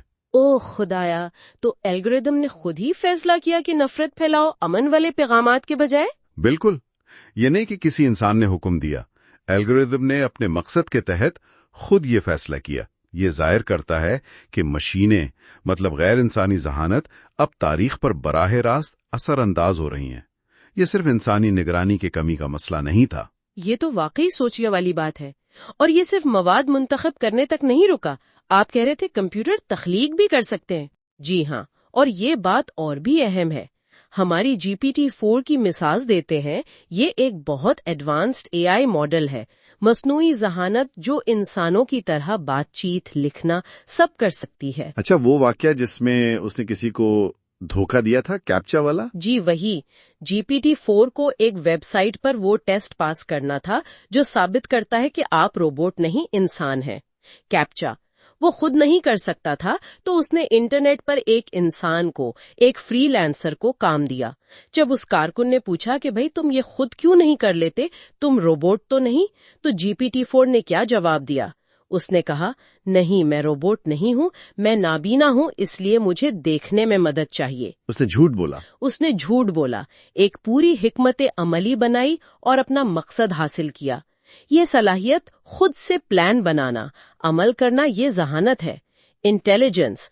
भले इसमें वो इंसानी शऊर, कॉन्शियसनेस ना हो, लेकिन जहानत तो है। तो इसका मतलब है कि पूरा इंफॉर्मेशन इकोसिस्टम बदल रहा है। पहले हर जगह इंसान की जरूरत थी, अब मशीनें आपस में बात कर रही हैं। बिल्कुल, मशीनें मशीनों से बात कर रही हैं, लेन देन कर रही हैं, इंसान बीच में से निकलता जा रहा है। जैसे फॉरेन एक्सचेंज मार्केट, जो करेंसी की खरीदो फरोख्त है, वहां 90% से ज्यादा ट्रेडिंग अब कंप्यूटर एल्गोरिदम्स खुद करते हैं, इंसान नहीं करते। तो वो सिर्फ पैगाम रसा नहीं रहे, वो नेटवर्क के मेंबर बन गए हैं, रुकन बन गए हैं, और वो जुबान पर महारत हासिल कर रहे हैं। ये सबसे खतरनाक और सबसे ताकतवर चीज है। जुबान से वो कहानियां बना सकते हैं, मौसीकी, तस्वीर, सियासी नारे, मजहबी मतन, कुछ भी। और जुबान के जरिए वो इंसानों की नफ्सियात, हमारी कमजोरियों को समझकर हमें मुतासिर कर सकते हैं, हमसे गहरे ताल्लुकात बना सकते हैं। तो खुलासा ये हुआ कि कंप्यूटर्स वो सिर्फ बेहतर तेज मशीनें नहीं हैं, वो एक तरह के नए एजेंट हैं दुनिया में, जो फैसले कर रहे हैं, तख्लीक कर रहे हैं और हमारी हकीकत को, हमारे माशरे को बदल रहे हैं। बिल्कुल सही। ये सिर्फ तेज कम्युनिकेशन का दौर नहीं है, ये एक नया दौर है जहां मशीनें खुद हकीकत की तश्कील में हिस्सादार बन रही हैं। हरारी इसीलिए ये फर्क वाजे कर रहे हैं ताकि हम समझ सकें कि आगे क्या होने वाला है, मसनूई जहानत और मशीनी एजेंसी के असरात क्या होंगे। और ये हमें एक बहुत बड़े सवाल के सामने ला खड़ा करता है ना, कि जब मशीनें हमारी सकाफत, हमारी सियासत, हमारे रिश्ते सब कुछ बनाने लगेंगी, तो फिर इंसान होने का मतलब क्या रह जाएगा? इस पर वाकई सोचने की जरूरत है। चले आज बात करते हैं इस ख्याल से कि इंसानों पर नजर रखना ये कोई आज की बात तो नहीं है। जी बिल्कुल। खानदान, मोहल्ले वाले, हुकूमतें, कंपनियां सभी हमेशा से जानना चाहते थे कि लोग क्या कर रहे हैं, लेकिन आजकल कुछ बहुत बुनियादी तौर पर बदल गया है ना। बिल्कुल, और ये जो बुनियादी तब्दीली है वो आई है डिजिटल नेटवर्क्स की वजह से। अच्छा। पुराने निजाम जो थे, जैसे दफ्तर या हुकूमतें, वो एक खास वक्त में काम करते थे, उनके काम के घंटे होते थे। हाँ, वो बंद हो जाते थे। जी, लेकिन आज के डिजिटल नेटवर्क ये कभी नहीं सोते, ये हमेशा ऑन है। हमेशा ऑन। और ये एक बहुत बड़ा फर्क है।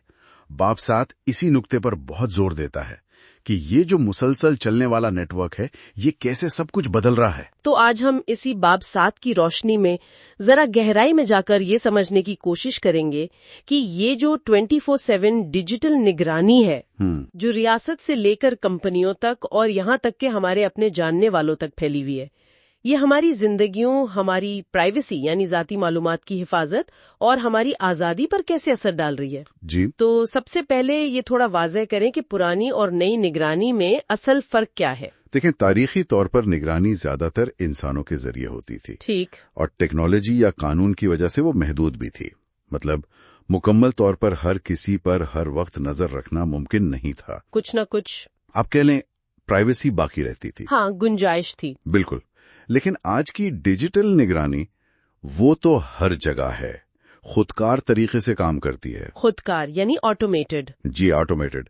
और फिर मसनूई ज़हानत यानी एआई उस सारी मालूमात का तज्जिया करती है। ओह, हमारे अपने स्मार्टफोन्स ही एक तरह से निगरानी के औजार बन गए हैं। सही। रोमानिया की मिसाल दी गई बाब में। वहां की जो साबिका खुफिया पुलिस थी, सिक्योरिटी, वो अपने दौर में मुकम्मल निगरानी नहीं कर पाई थी। क्यों? क्योंकि इनके पास इतने बड़े पैमाने पर डेटा का तज्जिया करने की इंसानी सलाहियत ही नहीं थी। अच्छा, इससे आज की एआई की ताकत का अंदाजा होता है। सही कहा। तो ये फर्क तो वाज़ेह हो गया। اب یہ بتائیں کہ آج کل یہ نگرانی کن کن شکلوں میں نظر آتی ہے، کیونکہ یہ صرف حکومتوں تک تو محدود نہیں رہی اب۔ نہیں، بالکل نہیں، اس کی کئی قسمیں ہیں۔ ایک تو ہے ریاستی نگرانی، جیسے ایران میں حجاب قوانین کو نافذ کرنے کے لیے چہرے پہچاننے والی ٹیکنالوجی یعنی فیشل ریکگنیشن کا استعمال ہو رہا ہے۔ اچھا، اس میں کیا ہوتا ہے؟ اس میں خودکار وارننگز بھیجی جاتی ہیں، لوگوں کی گاڑیاں ضبط ہو سکتی ہیں اور دوسری سزائیں بھی دی جاتی ہیں۔ یہ ٹیکنالوجی کے ذریعے ریاستی کنٹرول کی ایک مثال ہے۔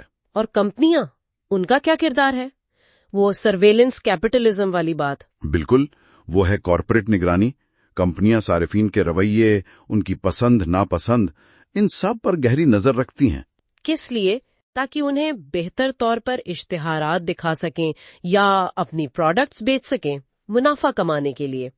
مثال کے طور پر کچھ گاڑیاں وہ آپ کے چلانے کے انداز کا ڈیٹا انشورنس کمپنیوں کو بھیج سکتی ہیں۔ اوہ، واقعی؟ جی، جس سے آپ کا پریمیم متاثر ہو سکتا ہے۔ تو یہ صرف اشتہارات کی بات نہیں رہی، ہمارے بارے میں جو معلومات ہیں وہ ایک طرح سے ایک تجارتی مال بن گئی ہیں۔ اور حیرانی کی بات یہ ہے کہ اس کھیل میں ہم خود بھی شامل ہیں۔ ہاں بالکل، اسے پیئر ٹو پیئر یعنی ہم مرتبہ نگرانی کہہ سکتے ہیں۔ ہم مرتبہ نگرانی مطلب لوگ ایک دوسرے پر نظر رکھتے ہیں، آن لائن پلیٹ فارمز پر ایک دوسرے کو ریٹنگ دیتے ہیں، جیسے ٹرپ ایڈوائزر ہے۔ ہاں، وہ تو ہے۔ وہاں صارف نہ صرف ہوٹلوں اور ریسٹورانوں کو بلکہ بعض اوقات ایک دوسرے کے تبصروں کو بھی درجہ بندی دیتے ہیں۔ اور گھریلو سطح پر بھی ذاتی تعلقات میں سٹاکر ویئر کا استعمال، یعنی ایسے سافٹ ویئر جو دوسروں کی آن لائن سرگرمیوں پر خفیہ نظر رکھتے ہیں، یہ بھی ایک تشویشناک چیز ہے۔ مطلب کتنی پھیلی ہوئی ہے یہ؟ بہت زیادہ۔ ایک اندازہ ہے کہ دنیا بھر میں 1 ارب سے زیادہ سی سی ٹی وی کیمرے لگے ہوئے ہیں۔ 1 ارب؟ جی، اور بائیو میٹرک ڈیٹا جیسے فنگر پرنٹس، چہرے کے اسکین، یہ تو اب عام ہوتا جا رہا ہے۔ ایئرپورٹ سے لے کر دفتروں تک یہ ڈیٹا مسلسل جمع ہو رہا ہے۔ اور اس سارے ڈیٹا کو سمجھنے کے لیے پھر اے آئی آتی ہے؟ بالکل، اے آئی کا کردار یہاں مرکزی ہے۔ مصنوعی ذہانت اس ڈیٹا کے سمندر میں سے وہ پیٹرن یا رجحانات پہچان سکتی ہے جو انسانوں کے لیے شاید ناممکن ہو۔ جیسے کوئی مثال؟ جیسے امریکی NSA کا اسکائی نیٹ سسٹم کا ذکر ہے۔ یہ فون کے میٹا ڈیٹا کا تجزیہ کر کے مشکوک افراد کی نشاندہی کرنے کے لیے بنایا گیا تھا۔ لیکن اس کے مثبت استعمال بھی ہیں۔ چین میں گمشدہ بچوں کو تلاش کرنے میں سے مدد ملی ہے۔ لیکن کیا اے آئی ہمیشہ ٹھیک ہوتی ہے؟ اس میں غلطی یا تعصب یعنی بائس کا کتنا امکان ہے؟ یہ بہت اہم سوال ہے۔ اے آئی میں غلطیاں ہو سکتی ہیں، تعصبات بھی ہو سکتے ہیں۔ کیسے؟ یہ انحصار کرتا ہے اس ڈیٹا پر جس پر اے آئی کو ٹرین کیا گیا ہے۔ اگر ڈیٹا میں ہی کوئی جھکاؤ ہے تو اے آئی بھی وہی سیکھے گی۔ غلط شناخت ہو سکتی ہے، کسی خاص نظریے کی طرف جھکاؤ ہو سکتا ہے۔ مستقبل کا کیا لگتا ہے؟ جلد کے نیچے نگرانی کی بات بھی ہوتی ہے۔ ہاں، وہ نیورل لنک جیسی ٹیکنالوجیز کا ذکر ہے جو دماغ کو کمپیوٹر سے جوڑنے کا منصوبہ ہے۔ لیکن ابھی کے لیے تو سچ پوچھیں تو اسمارٹ فونز ہی زیادہ طاقتور نگرانی کے اوزار ہے۔ صحیح۔ البتہ دلچسپ بات یہ ہے کہ مستقبل میں شاید یہ ٹیکنالوجی جذبات کو سمجھنے اور انہیں کسی حد تک متاثر کرنے یعنی مینیپولیٹ کرنے کے لیے بھی استعمال ہو سکتی ہے۔ یہ جو 24/7 نگرانی ہے اور ڈیٹا کا یہ مسلسل بہاؤ، کیا اس کا مطلب یہ سمجھا جائے کہ پرائیویسی اور نجی زندگی کا تصور اب ختم ہو گیا ہے؟ یہ آج کے دور کا شاید سب سے بڑا سوال ہے اور اسی سے جڑا ہوا ہے سوشل کریڈٹ سسٹم کا تصور۔ سوشل کریڈٹ سسٹم وہ کیا ہے؟ یعنی آپ کے ہر عمل کو on line of line points دینا اور ان پوائنٹس کی بنیاد پر آپ کے سماجی مواقع جیسے قرض ملنا، نوکری ملنا، وہ متاثر ہوں۔ اچھا۔ چین جیسے ممالک اس کے فوائد بتاتے ہیں، جیسے معاشرے میں اعتماد بڑھے گا، لیکن اس کے خطرات بہت سنگین ہیں۔ کیا خطرات؟ زندگی ایک نہ ختم ہونے والا انٹرویو بن سکتی ہے۔ ماضی کی چھوٹی چھوٹی غلطیاں بھی ہمیشہ آپ کا پیچھا کریں گی اور یہ ریاستی کنٹرول کا ایک بہت طاقتور ذریعہ بن سکتا ہے۔ یہ روایتی ساخت یا ریپوٹیشن سے کیسے مختلف ہے؟ روایتی ساخت ذرا غیر یقینی ہوتی تھی، شخصی تاثر پر مبنی ہوتی تھی۔ یہ سسٹم زیادہ حسابی، زیادہ خودکار ہے۔ اور یہ جو ہمیشہ آن رہنے والی بات ہے جس کا باب 7 میں خاص ذکر ہے، اس کے نفسیاتی اثرات بھی تو ہوں گے. ہر وقت جڑے رہنا. یقیناً آرام کرنے کے، دنیا سے کٹ کر تھوڑا تازہ دم ہونے کے مواقع کم ہو رہے ہیں. ہاں، یہ جو مسلسل آن لائن اور دستیاب رہنے کا دباؤ ہے، یہ ذہنی تھکاوٹ بڑھا رہا ہے، انحصار بڑھا رہا ہے. انسان کو جو وقفہ چاہیے ہوتا ہے وہ ختم ہو رہا ہے. تو یہ نیٹ ورک کا کبھی نہ سونا ایک طرح سے ہمیں بھی کبھی نہ سونے پر مجبور کر رہا ہے. بالکل یوں ہی سمجھ لیں. تو اگر ہم آج کی ساری گفتگو کا خلاصہ کریں تو کیا نکلتا ہے؟ دیکھیں، بنیادی نقطہ یہ ہے کہ ہم محدود، کبھی کبھار والی نگرانی کے دور سے نکل کر ایک مسلسل، ہر جگہ موجود ڈیجیٹل نیٹ ورک کے دور میں آ گئے ہیں. یہ نیٹ ورک جو کبھی بند نہیں ہوتا، یہ ہمارے تجربات کو، ہماری پرائیویسی کو اور ہماری آزادی کے تصور کو بدل رہا ہے. ٹھیک. اور اگر ہم اسے بڑی تصویر میں دیکھیں تو یہ صرف ٹیکنالوجی کی بات نہیں ہے، یہ اصل میں طاقت اور کنٹرول کی نئی شکلوں کی بات ہے. تو مطلب یہ ہوا کہ نیٹ ورک سے جڑنا اب کوئی آپشن نہیں رہا، یہ جدید زندگی گزارنے کی ایک لازمی شرط بن گیا ہے. ہاں، بڑی حد تک یہی ہے. اور یہ شرط پھر خاموشی سے ہمارے رویے اور ہماری آزادی کے احساس کو بھی بدل رہی ہے. بالکل. اور آخر میں ایک سوچنے کی بات چھوڑ جاتے ہیں، جیسا کہ ماخذ میں بھی اشارہ ہے. جی، یہ ہمیشہ آن رہنے والا نیٹ ورک غلطیاں بھی کرتا ہے. اے آئی کامل نہیں ہے، ڈیٹا میں خامیاں ہو سکتی ہیں. تو کیا ہوگا اگر یہ نیٹ ورک ہمیں دنیا کی ایک بگڑی ہوئی، ایک مسخ شدہ تصویر دکھانا شروع کر دے اور ہم اسی کو حقیقت سمجھنے لگیں؟ یہ تو خطرناک بات ہے. بالکل. تو غور طلب بات یہ ہے کہ ہم اس ہمیشہ آن دنیا میں اپنی جگہ کیسے بنائیں، اور اس سے پہلے کہ اس کی غلطیاں بہت گہری ہو جائیں، ہم انہیں پہچان کے درست کیسے کر سکتے ہیں. آج ہم ایک بہت اہم موضوع پر بات کر رہے ہیں جو یووال نوآ ہراری اپنی کتاب کے چیپٹر 8 میں اٹھاتے ہیں. سوال یہ ہے کہ ہمارے یہ جو ڈیجیٹل انفارمیشن نیٹ ورکس ہیں نا، جی جن پر ہم روزمرہ زندگی میں اتنا زیادہ انحصار کرتے ہیں، کیا یہ واقعی قابل اعتبار ہیں؟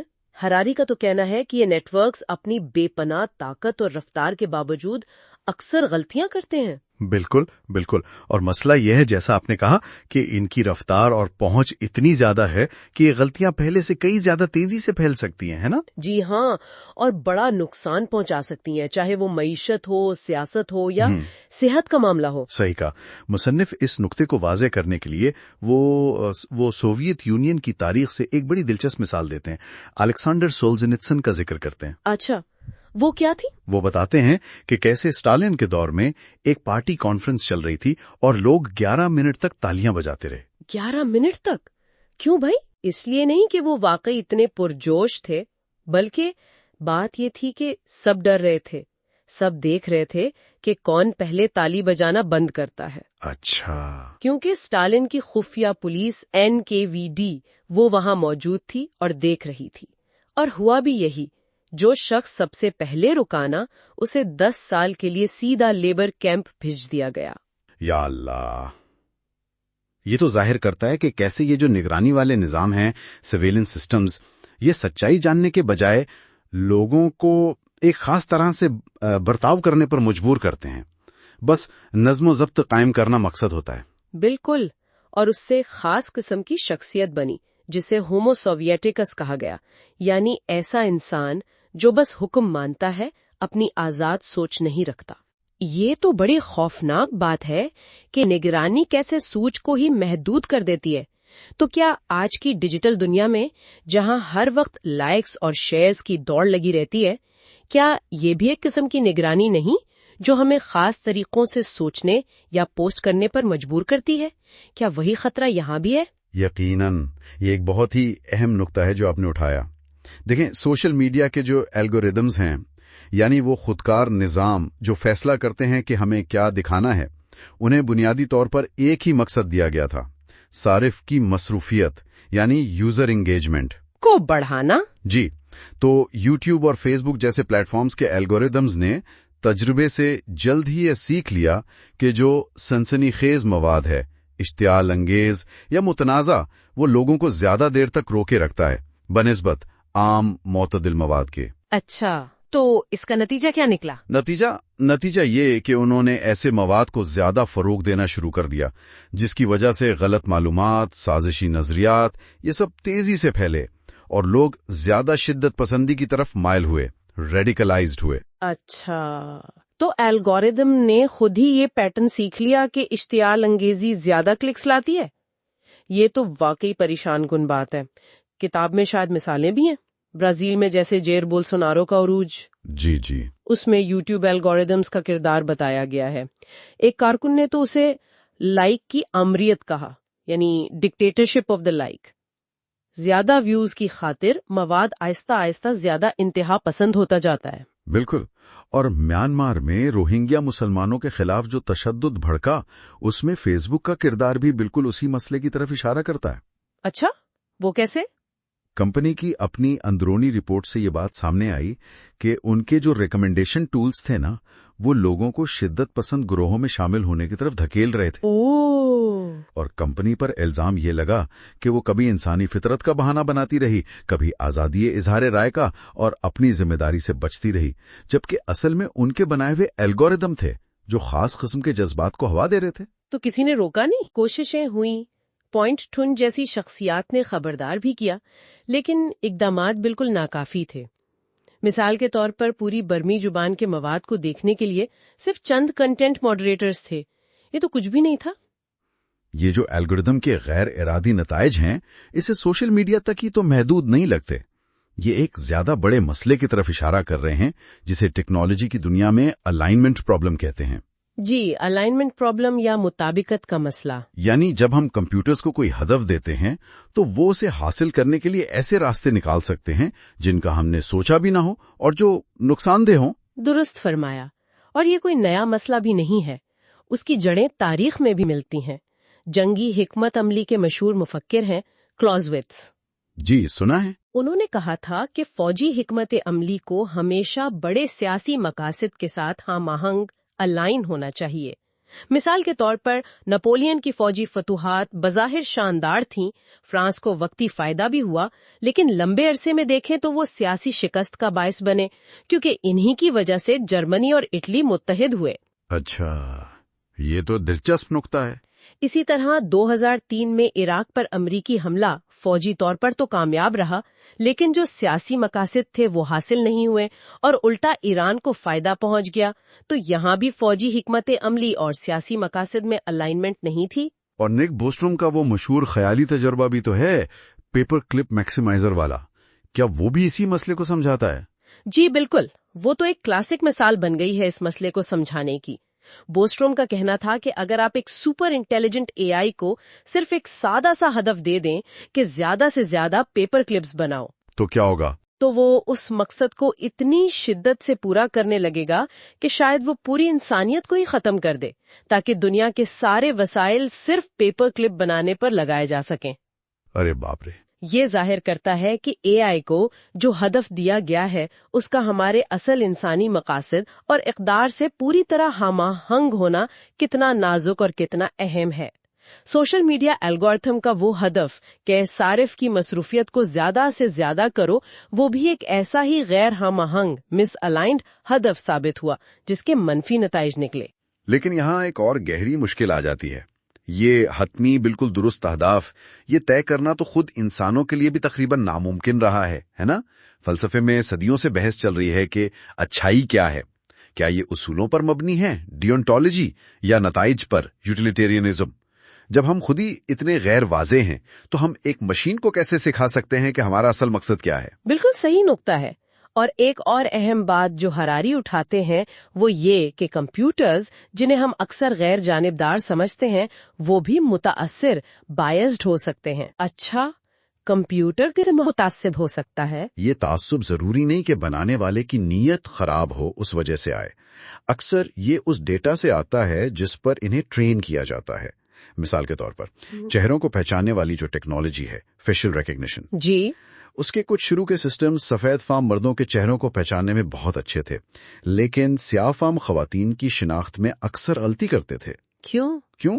क्योंकि उनको जो डेटा सिखाने के लिए इस्तेमाल किया गया था उसमें सफेद फार्म मर्दों की तस्वीरें बहुत ज्यादा थीं। डेटा ही बायस था। ओह, इसी तरह अमेज़न ने एक एआई बनाया था नौकरी की दरखास्तें जांचने के लिए। वो भी माजी के मुतासिब डेटा की वजह से खवातीन उम्मीदवारों के खिलाफ मुतासिब पाया गया। तो मतलब खुलासा ये निकलता है कि ये जो ताकतवर कंप्यूटर नेटवर्क्स हैं जिन पर हमारा इन्हिसार बस बढ़ता ही जा रहा है, ये काबिल खता है। फॉलेबल हैं। जी हाँ, ये ना सिर्फ हकायक को गलत अंदाज में पेश कर सकते हैं बल्कि अलाइनमेंट प्रॉब्लम की वजह से गैर मुतवक्का नुकसानात भी पहुंचा सकते हैं। और तो और ये हमारे मुआशरे में जो तासुबात मौजूद हैं उन्हें गैर इरादी तौर पर अपनाकर मजीद फैला भी सकते हैं। बिल्कुल। और हरारी एक और दिलचस्प बात करते हैं कि ये ऐसी इंटर कंप्यूटर रियलिटीज भी बना सकते हैं, यानी ऐसी हकीकतें जो सिर्फ कंप्यूटर्स के दरमियान मानी रखती हैं, जो शायद हमें बिल्कुल अजीब लगें लेकिन हमारी जिंदगियों पर गहरा असर डालें। इसीलिए जैसा कि हरारी भी जोर देते हैं, इन निजामों पर आंखें बंद करके भरोसा करना बहुत खतरनाक है। हमें तनकीदी नजर रखने की जरूरत है, मोहतात रहने की जरूरत है। जी बिल्कुल। हमें इनकी निगरानी के लिए मजबूत इंसानी इदारे बनाने होंगे, ऐसे इदारे जो न सिर्फ इंसानों की अपनी कमजोरियों पर नजर रखें बल्कि इन टेक्नोलॉजीज की वजह से जो नई अनोखी किस्म की गलतियां पैदा हो रही हैं उन्हें भी समझें और उनका हल निकालें। और आखिर में एक सोचने की बात, एक सवाल ये रह जाता है कि क्या हम ऐसे ताकतवर मगर मुमकिना तौर पर गलती करने वाले और मुतासिब निजामों के साथ महफूज तरीके से रह भी सकते हैं? खास तौर पर जब हम खुद इंसान अपने हतमी मकासद और इक़दार को वाज़ेह तौर पर बयान करने में इतनी जिद्दोजहद करते हैं। ये यकीनन उन प्रोग्रामर्स, टेक कंपनियों और हुकूमतों की जिम्मेदारी पर भी बहुत बड़ी रोशनी डालता है जो इस डिजिटल दौर में मालूमात के बहाव और इसके मेयार को मुनज़्ज़म करने की कोशिश कर रहे हैं। अच्छा, तो आज हम बाब 9 पर एक गहरी नजर डाल रहे हैं। हरारी ने जो सवाल उठाया है वो आजकल बहुत बहुत अहम लगता है ना? जी बिल्कुल, कि क्या जमहूरियतों में अब भी सही मानों में बातचीत हो सकती है? हाँ, मतलब ऐसा लगता है कि वो जो एक मुकालमा होता था वो कहीं कहीं खो रहा है। असल में जमहूरियत चलती ही इसी चीज पर है कि लोग एक दूसरे की सुने, मुख्तलिफ ख्यालात पर बात हो, फिर कोई दरमियानी राह निकले। ये तो उसकी बुनियाद है। बिल्कुल बुनियाद है, लेकिन आजकल का जो माहौल है, खास तौर पर ये डिजिटल दुनिया और ये सोशल मीडिया एल्गोरिदम, यानी वो कंप्यूटर प्रोग्राम जो तय करते हैं कि हमें क्या नजर आएगा, जी जी, उसने तो जैसे हमें बिल्कुल अलग अलग खानों में बांट दिया है नजरियाती तौर पर। सही। सब अपने अपने, वो कहते हैं ना, एको चेम्बर्स या बुलबुलों में बंद हो गए जहां बस अपनी ही आवाज गूंजती है। तो हरारी का सवाल यही है कि भाई ऐसे में जमहूरियत कैसे चलेगी? बिल्कुल, जब टेक्नोलॉजी सोच समझकर बात करने के बजाय वो वायरल गुस्से को ज्यादा फैला रही हो। वायरल आउटरीच, हाँ। तो फिर मिल बैठकर मसला हल करने की सलाहियत तो कमजोर होगी ना। ये तो बहुत परेशान कुन बात है। अच्छा, इसमें एक बड़ा मसला जो उन्होंने बताया वो टेक्नोलॉजी का नाकाबिले फहम होना है, अनफैदोमेबल। जी, ये बहुत अहम नुक्ता है। मतलब ये एल्गोरिथम फैसले कर रहे हैं हमारी जिंदगियों के बारे में, कर्ज मिलेगा या नहीं, या जैसे अमेरिका में वो कॉम्पस सिस्टम था कि मुजरिम को सजा कितनी हो। हाँ, लेकिन ये फैसले हो कैसे रहे हैं ये समझना ही तकरीबन नामुमकिन होता जा रहा है। और यहीं से शफाफियत यानी ट्रांसपेरेंसी और एहतिसाब, अकाउंटेबिलिटी का मसला खड़ा होता है। कैसे? देखिए, अगर आम लोगों को, कानून बनाने वालों को, यहाँ तक कि जजों को भी समझ न आए कि फैसला हुआ कैसे, तो वो निगरानी कैसे करेंगे, सवाल कैसे पूछेंगे? बिल्कुल, इससे तो पूरे निजाम पर से एतमाद उठ जाता है। और कभी अगर वजाहत आती भी है तो वो इतनी पेचीदा होती है। जी, जैसे बैंक कहे कि जी 1000 चीजें देखकर कर्ज नहीं दिया, अब आम आदमी क्या समझेगा, क्या पूछेगा? सही कहा। अच्छा, ये तो एक पहलू हुआ। दूसरा खतरा जो वो बता रहे हैं वो है डिजिटल एनार्की। ओह, यानी सोशल मीडिया और बॉट्स वाला मामला। जी, खुदकार कंप्यूटर प्रोग्राम ये अवामी बेस को बिल्कुल बेतरतीब अफरा तफरी का शिकार बना रहे हैं। और इसमें सबसे खतरनाक चीज शायद ये है कि जाली खबरें फैलाना बहुत आसान हो गया है। और ये पता लगाना भी मुश्किल कि आप बात किससे कर रहे हैं, इंसान से या मशीन से। जी, तहकीक भी ये बताती है कि एआई जो गलत मालूमात बनाती है, लोग अक्सर उसे सच मान लेते हैं। तो सोचें जरा, लाखों बॉट्स बहस में कूद पड़े और एल्गोरिदम फैसला करें कि किसकी आवाज ज्यादा सुनी जाए। और वो आवाज अक्सर गुस्से वाली, इश्तियाल फैलाने वाली होती है। तो फिर सेहतमंद बहस कहाँ से आएगी? ऐसे माहौल में तो आप कहें कि बामानी मुकालमा तकरीबन नामुमकिन हो जाता है। शोर इतना होता है कि संजीदा बात दब जाती है। तो क्या इसका कोई हल भी है? हरारी कुछ उम्मीद दिलाते हैं। हाँ, वो कुछ उसूल बताते हैं। एक तो बहुत दिलचस्प है, बाहमी निगरानी, म्यूचुअलिटी। अच्छा, वो क्या है? मतलब अगर हुकूमतें और कंपनियां शहरियों पर नजर रख सकती हैं, तो शहरियों को भी उन पर नजर रखने का हक होना चाहिए। ये तो बराबरी की बात हुई। जी, ये नहीं कि निगरानी सिर्फ एक तरफ से हो। और दूसरा उसूल है गैर मरकजियत, डिसेंट्रलाइजेशन, यानी सारी मालूमात, सारी ताकत एक जगह इकट्ठी ना हो। फैली हुई हो। जी, ताकि कोई एक इदारा सब पर हावी ना हो जाए। और गालिबन सबसे अमली बात, ज़ाब्ताबंदी, रेगुलेशन। बिल्कुल। और इसमें वो मिसाल बहुत अच्छी देते हैं कि जैसे जाली करेंसी बनाना जुर्म है, तो जाली इंसान बनाना भी जुर्म होना चाहिए, यानी बोट्स का इंसान होने का बहाना करना। जी हाँ, उसे गैर कानूनी करार दिया जाए। और ये भी कि जो एल्गोरिथम अवामी बहस को कंट्रोल कर रहे हैं, उन पर इंसानी निगरानी हो, हमें पता तो चले कि वो कैसे काम कर रहे हैं। कम से कम बुनियादी उसूल तो वाजे हो, शफाफियत तो हो, खासतौर पर जब उनका असर इतना गहरा है। तो खुलासा ये निकला कि ये बाब हमें एक बहुत बहुत नाजुक मोड़ पर छोड़ता है। जी, कि जमहूरियत सिर्फ वोट नहीं है, ये वो आवाजें हैं जिन्हें सुना जाए, जिनका एहतराम हो, और जो आपस में बात कर सकें, बामानी बात। और ये टेक्नोलॉजी, खास तौर पे एआई और एल्गोरिदम, इसी बातचीत को खतरे में डाल रही है, नाकाबिले फहम बनाकर और अफरा तफरी फैलाकर। हरारी की वार्निंग तो यही है कि अगर ये हकीकी बातचीत खत्म हो गई तो जमहूरी निजाम अंदर से खोखले हो जाएंगे, चाहे बाहर से सब ठीक लगे। बिल्कुल। तो सवाल यही है कि क्या हम वक्त पर जागेंगे? क्या हम इन टेक्नोलॉजीज को समझदारी से काबू कर पाएंगे, ताकि जमहूरियत 21वीं सदी में भी जिंदा रह सके? ये वो सवाल है जो हम सबके सोचने का है। अच्छा, आज हम हरारी की तहरीर के एक और, आप कह सकते हैं, गहरे हिस्से पर बात कर रहे हैं। यह हिस्सा एक बहुत ही अहम, बल्कि कुछ लोगों के लिए परेशान कुन सवाल उठाता है। सवाल यह है कि क्या मुस्तकबिल में ताकत का मरकज इंसान नहीं रहेंगे? क्या वो एल्गोरिदम्स यानी कंप्यूटर के खुदकार निजाम होंगे? देखें, माजी की जो आमरियतें थीं, टोटलिटेरियन सिस्टम्स जिन्हें कहते हैं, वो तो इंसानी निगरानी, प्रोपेगेंडा और हाँ, तशद्दुद पर चलती थीं। बिल्कुल, रिवायती तरीके थे उनके पास। हाँ, लेकिन हरारी खबरदार कर रहे हैं कि आज मसनूई जहानत यानी एआई और जिस बड़े पैमाने पर डाटा इकट्ठा किया जा रहा है, उसकी वजह से एल्गोरिदम्स अब, आप कह लें, खामोशी से इंसानी रवैये को ना सिर्फ समझ सकते हैं, बल्कि उसकी पेशगोई कर सकते हैं और उसे काबू में भी ला सकते हैं। और ये किसी भी खुफिया पुलिस से कहीं ज्यादा मौसर तरीके से हो सकता है। बिल्कुल। तो हरारी का कहना है कि मुस्तकबिल की हुकूमतों को शायद जालिम हुक्मरानों की जरूरत ही न पड़े, सिर्फ ज़हीन कोड काफी है।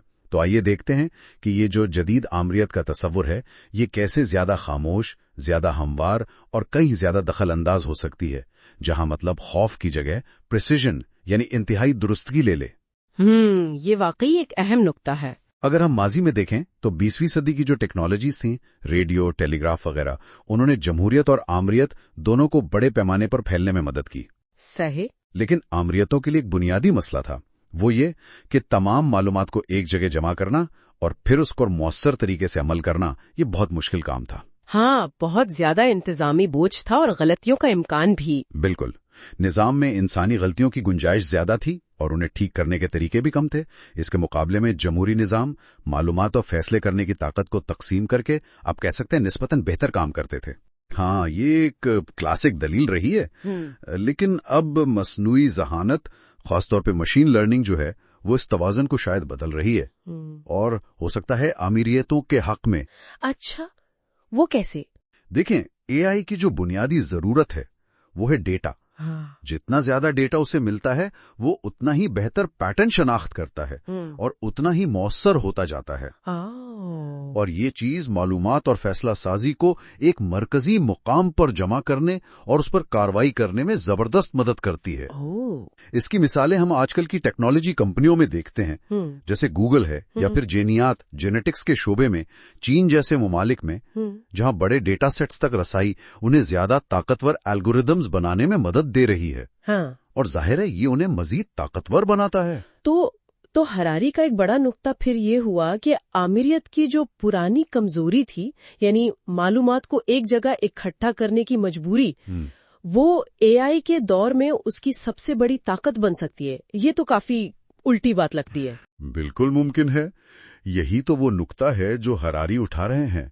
असल में एआई मुकम्मल निगरानी के निजाम यानी टोटल सर्वेलेंस सिस्टम्स को हकीकत बना सकता है, जहां हर शहरी की तकरीबन हर हरकत पर नजर रखी जा सके।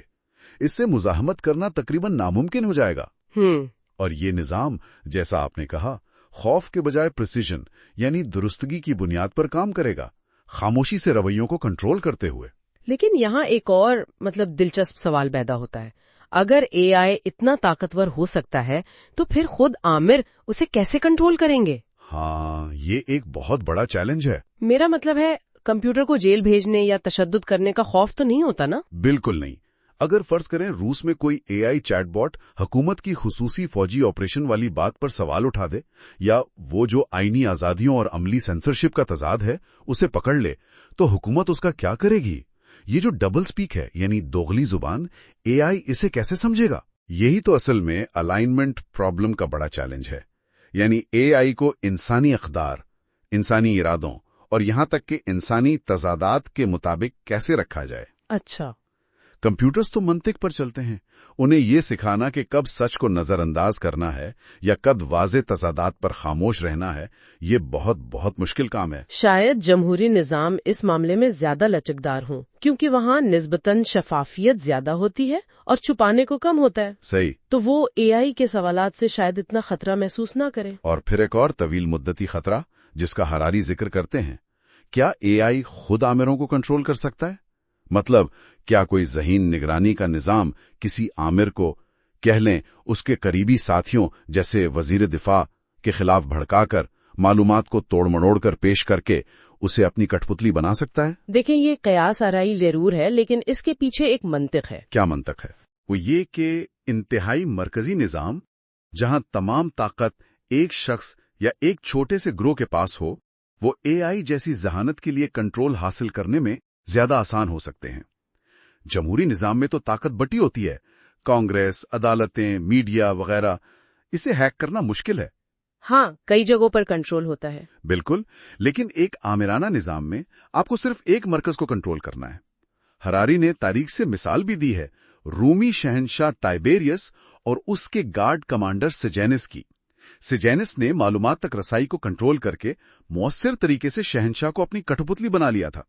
ओह, अच्छा। तो बात यह है कि जहां मालूमात जमा होती हैं, वहीं ताकत भी जमा होती है, और एआई मालूमात का नया बहुत ताकतवर मरकज बन सकता है।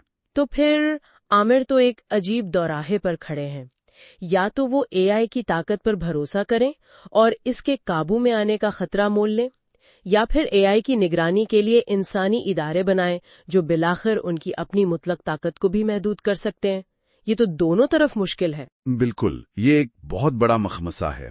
और एक और खतरा इनफैलिबिलिटी यानी खता नापजीरी का है, यानी गलती न करने का तसव्वुर। हाँ, आमरीयतें अक्सर अपने रहनुमाओं को गलती से पाक समझने या दिखाने की कोशिश करती हैं।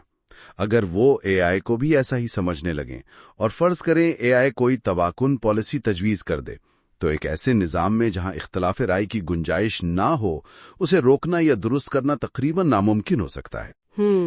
ये गलती जमहूरियत के मुकाबले में आमरीयत में कहीं ज्यादा मुहलिक साबित हो सकती है, क्योंकि जमहूरी निजाम में पॉलिसियों पर बहस और तनकीद की गुंजाइश होती है। तो खुलासा ये कि हरारी का ये बाब एक बहुत वाज़ेह, आप कह लें वार्निंग है, एक याद दहानी है कि ताकत किस तरह आहिस्ता आहिस्ता शायद गैर महसूस तरीके से इंसानी हुक्मरानों से डिजिटल निजामों की तरफ मुंतकिल हो रही है। सही कहा।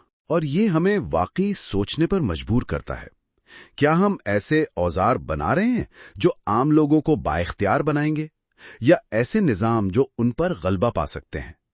हम असल में कैसा मुस्तकबिल चाहते हैं, और क्या हमारे पास अब भी इंतखाब करने का वक्त है? ये एक बड़ा सवाल है। वक्त तेजी से गुजर रहा है। और आखिर में हरारी ये गौर तलब नुक्ता भी छोड़ जाते हैं, अगर एआई को काबू में रखने में इंसानियत की सबसे कमजोर कड़ी, आप कह लें आमराना हुकूमतें, साबित होती हैं, तो इसका असर सिर्फ उन हुकूमतों पर नहीं बल्कि पूरी इंसानियत के मुस्तकबिल के लिए क्या हो सकता है, इस पर गौर करना बहुत जरूरी है। यकीनन ये एक आलमी चैलेंज है। अच्छा, तो आज हम युवाल नोह हरारी की किताब के एक बहुत अहम बाब 11 पर बात कर रहे हैं।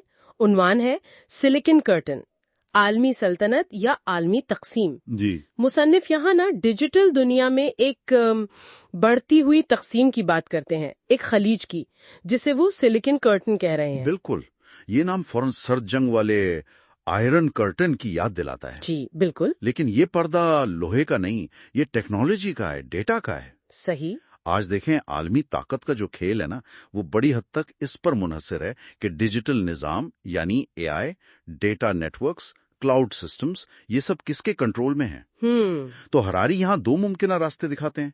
एक तो ये कि दुनिया एक बड़ी टेक्नोलॉजी सुपर पावर के नीचे आ जाए, एक वाहिद डिजिटल सल्तनत बन जाए। ओह, एक सल्तनत। और दूसरा क्या इम्कान है? दूसरा, जो शायद ज्यादा परेशानी की बात है, वो ये कि दुनिया अलग अलग डिजिटल ब्लॉक्स में बढ़ जाए, जैसे अमेरिका का अपना जोन, चीन का अपना, एक नई किस्म की सरजंग टेक्नोलॉजी पर मबनी। अच्छा, यही है वो सिलिकॉन कर्टन। जी हाँ, ये बाब यही दिखाता है कि टेक्नोलॉजी सिर्फ मुल्कों को अंदर से नहीं बदल रही, बल्कि दुनिया में, आप समझें, दोस्ती दुश्मनी के जो नक्शे हैं ना, वो भी नए सिरे से बना सकती है। तो आज कोशिश करते हैं कि इस बाब के जो अहम नुकात हैं उनको जरा खोल कर समझें। बिल्कुल। तो ये जो तस्वर है डिजिटल सल्तनतें यानी डिजिटल एम्पायर्स, और इसका ताल्लुक डेटा नोवाबादियात यानी डेटा कॉलोनियलिज्म से, ये क्या है? मतलब सुनने में तो बड़ा संगीन लग रहा है भी। और देखिए, मुसन्निफ इसको समझाने के लिए तारीख से मिसाल लाते हैं। जैसे पहले सनती इनकलाब हुआ था ना, जी। तो बरतानिया जैसी ताकतों ने क्या किया, कॉलोनियां बनाई। वहां से सारा खाम माल जैसे कपास, रबड़, मादनियात वो अपने मुल्क ले गए। फिर अपने कारखानों में चीजें बनाई और वही चीजें महंगे दामों वापस कॉलोनियों में बेच दी। सही। तो आज डेटा के साथ भी कुछ ऐसा ही हो रहा है। बिल्कुल। आज हरारी मुताबिक डेटा वो नया खाम माल है। डेटा नो आबादियात का मतलब यह है कि पूरी दुनिया से हम सबका डेटा जो हम ऑनलाइन करते हैं, सोशल मीडिया, शॉपिंग, स्मार्टफोन्स, जी जी, वो सारा डेटा इकट्ठा होकर चंद बड़े टेक्नोलॉजी मराकज में जा रहा है, जैसे अमेरिका में सिलिकॉन वैली या चीन में बीजिंग, शेंजन। अच्छा। वहां उस डेटा से बहुत जदीद, बहुत ताकतवर एआई एल्गोरिथम बनाए जाते हैं। और फिर वो एल्गोरिदम वापस आते हैं? जी हाँ, फिर वो एल्गोरिदम, वो डिजिटल सर्विसेज, वो वापस हमें ही बेची जाती हैं, उन्हीं डेटा कॉलोनियों को। ओह। तो इस सारे खेल का जो असल फायदा है, जो पैसा है, जो स्ट्रेटेजिक ताकत है, वो उन चंद मराकज में जमा हो रही है। और बाकी दुनिया जो डेटा दे रही है, वो पीछे रह जाती है, तकनीकी तौर पर भी, माशी तौर पर भी। ये एक नई किस्म की आलमी नाबराबरी है। ये तो वाकई फिक्र की बात है। अच्छा, और ये जो सिलिकॉन कर्टन है, ये इस तकसीम को कैसे, मतलब, अमली शक्ल देता है? ये कोई असल दीवार तो नहीं है ना? नहीं नहीं, असल दीवार नहीं है। ये कोड से बनी है, एल्गोरिथम से, डेटा कैसे बहता है उसके कवानीन से। ये एक नजर न आने वाला पर्दा है जो हमारे हर फोन, हर कंप्यूटर से गुजरता है। अच्छा जी, ये पर्दा तय करता है कि आप किस डिजिटल दुनिया में रह रहे हैं, कौन से एल्गोरिथम आपको खबरें दिखा रहे हैं, आपकी पसंद नापसंद बना रहे हैं, यहाँ तक कि आपकी सोच पर असर डाल रहे हैं, और आपका डेटा कहाँ जा रहा है, किसके पास। इसकी कोई मिसाल, जैसे आपने अमेरिका और चीन का जिक्र किया? बिल्कुल, वाज़ेह मिसाल है। चीन में देखें, टेक्नोलॉजी का इस्तेमाल ज्यादातर रियासत को मजबूत करने, समाजी कंट्रोल, निगरानी यानी सर्वेलेंस के लिए है। अमेरिका में जो मॉडल है वो ज्यादातर प्राइवेट कंपनियों का है, मुनाफा कमाने के लिए एआई बनाती हैं। वहाँ प्राइवेसी और आज़ादी की बातें ज्यादा होती हैं, हालांकि डेटा का तिजारती इस्तेमाल वहाँ भी बहुत है। तो मतलब सॉफ्टवेयर ऐप सब अलग और हार्डवेयर भी, जैसे वो हुआवे पर पाबंदियां, चिप की तिजारत में मसाइल। जी हाँ, बिल्कुल, हार्डवेयर तक बात पहुंच गई है। तो नतीजा क्या है?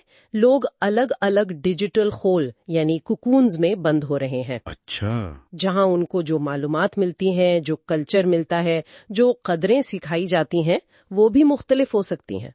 ये तो दुनिया को देखने के बिल्कुल अलग अलग जाविये बन सकते हैं। ये तो बहुत गहरी बात है। अच्छा, इस तकसीम के खतरात क्या हैं? सिर्फ कल्चरल या माशी? नहीं, इससे कहीं ज्यादा। देखें, दुनिया के बड़े मसाइल है ना, माहौलियाती तब्दीली, कोई नई वबा आ जाए, या खुद एआई को महफूज कैसे बनाना है। जी बिल्कुल। इन सब के लिए तो पूरी दुनिया का ताउन चाहिए। लेकिन अगर दुनिया टेक्नोलॉजी की बुनियाद पर दुश्मन कैंपों में बटी हो, तो ये ताउन कैसे होगा? बहुत मुश्किल हो जाएगा। और लड़ाई झगड़े का खतरा, तनाज़े का? यकीनन बढ़ता है, खास तौर पर साइबर जंग का, साइबर वॉरफेयर। ओ हाँ, ये एटमी जंग जैसी नहीं है। साइबर हमले करना आसान है, पता लगाना मुश्किल कि किसने किया, और ये बहुत जल्दी काबू से बाहर हो सकते हैं। ये एक बहुत ही गैर मुस्तहकम मैदान है। तो क्या हरारी ये कह रहे हैं कि बस अब ये तकसीम, ये टकराव होकर रहेगा, कोई रास्ता नहीं बचा? नहीं, वो इतने मायूस भी नहीं है। वो कहते हैं ऐसा जरूरी नहीं है। वो एक दिलचस्प मिसाल देते हैं फुटबॉल वर्ल्ड कप की। अच्छा, देखें, वर्ल्ड कप में कितने सारे मुल्क खेलते हैं। हर टीम अपने मुल्क के लिए जान लड़ाती है। हुब्बुल वतनी का जज्बा उरूज पर होता है। लेकिन सारी टीमें खेल के एक ही जैसे आलमी कवानीन मानती हैं और उन पर अमल करती हैं। वाह, ये अच्छी मिसाल है। तो वो कहते हैं कि इसी तरह हुब्बुल वतनी या पेट्रियटिज्म का मतलब ये नहीं कि आप दूसरे मुल्कों से नफरत करें। सही। हुब्बुल वतनी का असल मतलब है अपने लोगों की भलाई का सोचना। और आज के दौर में अपने लोगों की हिफाजत और खुशहाली के लिए अक्सर दूसरे मुल्कों से ताउन करना पड़ता है। बिल्कुल, जैसे माहौलियात या सेहत के मसाइल। जी, या एआई जैसे खतरात से निमटना। तारीख भी यही बताती है, जंग हमेशा से नहीं थी। 1945 के बाद बड़ी जंगों में कमी आई। ये इंसानों के फैसलों से मुमकिन हुआ। लेकिन ये भी याद रखना है कि ये अमन कोई मुस्तकिल चीज नहीं है। इसे कायम रखने के लिए मुसलसल कोशिश करनी पड़ती है। तो आज की ये जो टेक्नोलॉजी की दौड़ है, इसे सिर्फ बिजनेस नहीं समझना चाहिए। ये एक गहरा जियोपॉलिटिकल मसला है। बिल्कुल, और हरारी हमें याद दिला रहे हैं कि हमारी आजादी, हमारी पहचान, शायद दुनिया का अमन, इन सब का मुस्तकबिल उन फैसलों पर टिका हो सकता है जो बड़ी बड़ी टेक कंपनियों के दफ्तरों और डेटा सेंटर्स में हो रहे हैं। जी हाँ, ये बाब हमें सोचने पर मजबूर करता है। क्या हम एक जुड़ी हुई डिजिटल दुनिया की तरफ जा रहे हैं, या एक ऐसी तकसीम की तरफ जो शायद कभी खत्म ना हो? किताब अब खत्म होने वाली है, तो ये सवाल और भी अहम हो गए हैं। और आखिर में हमारे सुनने वालों के लिए एक सवाल छोड़ जाते हैं। अगर डेटा ही असल ताकत है, नया तेल है, तो क्या हम आम लोग इंडिविजुअल सतह पर अपने डेटा पर कुछ कंट्रोल हासिल करके मुस्तकबिल की इस आलमी ताकत की तकसीम में कोई फर्क डाल सकते हैं? इस पर सोचा जा सकता है। यकीनन ये एक अहम सवाल है। अच्छा, तो आज हम बात कर रहे हैं युवाल नोआ हरारी की किताब नेक्सस के इख्तितामिया पर, यानी एपिलोग पर। ये वो हिस्सा है जहां हरारी जैसे सब कुछ समेट कर पूछते हैं कि भई ये टेक्नोलॉजी, मालूमात, इंसानियत, ये सब जा कहाँ रहा है? जी हाँ, और ये बहुत अहम सवाल है, खासतौर पर हरारी के पस मंजर को देखते हुए। हाँ, मुझे भी यही बात दिलचस्प लगी कि वो है तो तारीखदान। बिल्कुल, बुनियादी तौर पर तारीखदान है। कुरूने वस्ता, फौजी तारीख उनके माहिर हैं। तो ये पस मंजर उन्हें एआई को सिर्फ एक नई मशीन के तौर पर नहीं देखने देता, वो उसे इंसानी तारीख के, यूं कहें कि एक तसलसल में देखते हैं। अच्छा, तो माजी के आईने में मुस्तकबिल दिखा रहे हैं एक तरह से। जी बिल्कुल, माजी के तजुर्बात, गलतियां, कामयाबियां, उन सब की रोशनी में। और ये बात भी है कि अब ये बहस ज्यादा फौरी लगती है। 2016 में शायद इतनी नहीं थी, लेकिन अब 2024 में एआई पर बातचीत बहुत संजीदा हो गई है। यकीनन बहुत ज्यादा।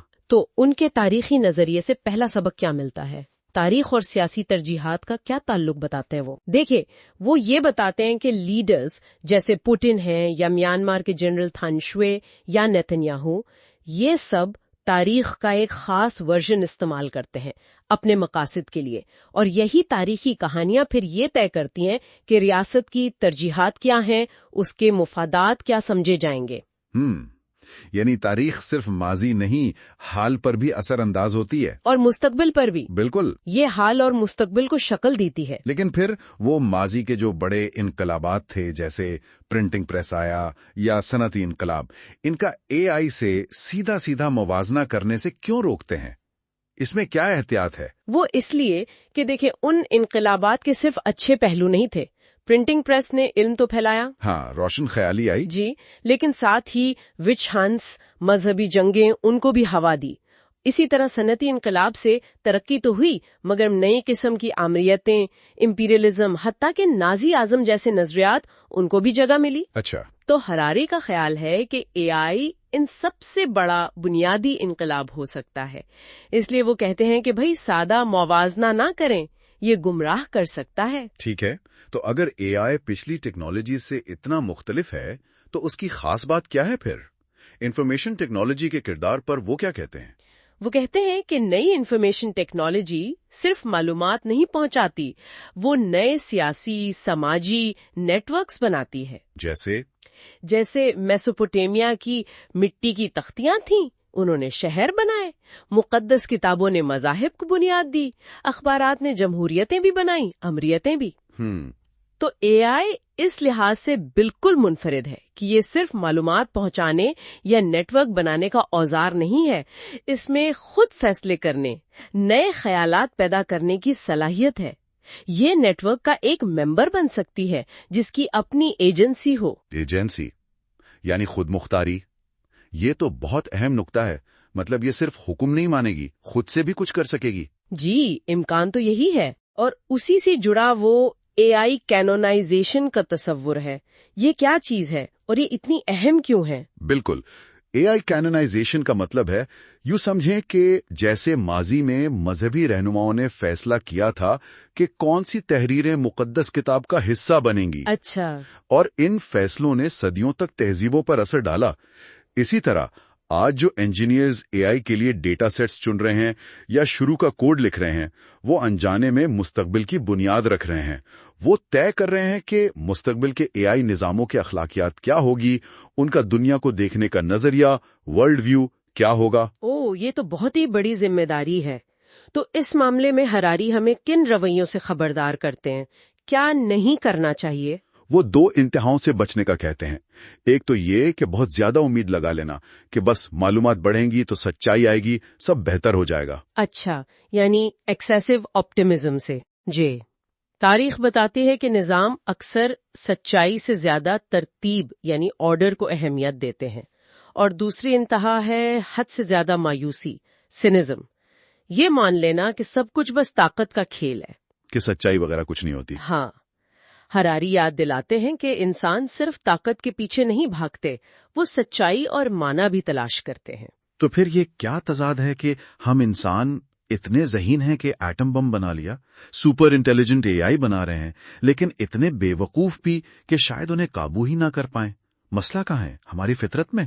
ہراری کے مطابق مسئلہ اتنا انسانی فطرت میں نہیں ہے جتنا ہمارے بنائے ہوئے انفارمیشن نیٹ ورکس میں ہے۔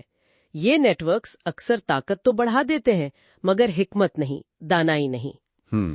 اور جیسے جیسے کوئی نیٹ ورک زیادہ طاقتور ہوتا جاتا ہے، اتنا ہی ضروری ہو جاتا ہے کہ اس کے اندر اپنی غلطیوں کو خود ٹھیک کرنے والے نظام ہوں، سیلف کریکٹنگ میکینزمز۔ اچھا، جب یہ نظام کمزور ہوتے ہیں یا جان بوجھ کر کمزور کر دیے جاتے ہیں، جیسے نازی جرمنی میں ہوا یا سوویت یونین میں قحط کے دوران، تو تباہی آ سکتی ہے۔ اور سیاسی فائدے کے لیے انہیں کمزور کرنے کا لالچ تو رہتا ہی ہوگا۔ بالکل، اور یہ بہت خطرناک ہے۔ اور اگر اے آئی غلط ہاتھوں میں چلی گئی، ہراری تو یہاں تک کہہ رہے ہیں کہ یہ کائنات میں شعور یعنی کانشیسنس کے خاتمے کا سبب بھی بن سکتی ہے۔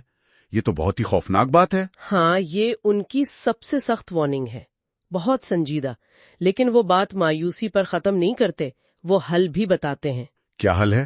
حل یہ ہے کہ ہم ایسے انفارمیشن نیٹ ورکس بنائیں جو متوازن ہوں، جن میں طاقت کو قابو میں رکھنے کے لیے مضبوط خود اصلاحی نظام یعنی سیلف کریکٹنگ میکینزمز موجود ہوں۔ یہ کوئی جادوئی حل نہیں ہے، یہ محنت طلب کام ہے۔ یعنی یہ کوئی نئی ایجاد نہیں کرنی بلکہ محنت کرنی ہے۔ جی بالکل، یہ سبق ہم نے ارتقاء ایوولوشن سے سیکھا ہے، ٹرائل اینڈ ایرر اور سیلف کریکشن۔ غلطی کرو، سیکھو، ٹھیک کرو۔ تو آخر میں ہرارے کا پیغام کیا ہے ہمارے لیے؟ خلاصہ کیا ہے؟ ان کا بنیادی پیغام یہی ہے کہ مستقبل لکھا ہوا نہیں ہے، یہ پہلے سے طے شدہ نہیں ہے، یہ ہمارے آج کے فیصلوں پر منحصر ہے کہ ڈیجیٹل دور آزادی لائے گا یا پھر ظلم اور جبر کی کوئی نئی شکل۔ بالکل، وہ ہمیں ذمہ داری کا احساس دلا رہے ہیں کہ باخبر رہو، ہوشیار رہو اور سب سے بڑھ کر انسان رہو۔ ٹیکنالوجی کو سمجھداری سے اپنانا ہوگا، جدت ترازی بھی ہو مگر حکمت کے ساتھ، توازن رکھنا ہوگا۔ جی، یہ نیٹ ورک جو ہم بنا رہے ہیں، ڈیٹا، الگوریدم، اے آئی، یہ خود نہ اچھا ہے نہ برا۔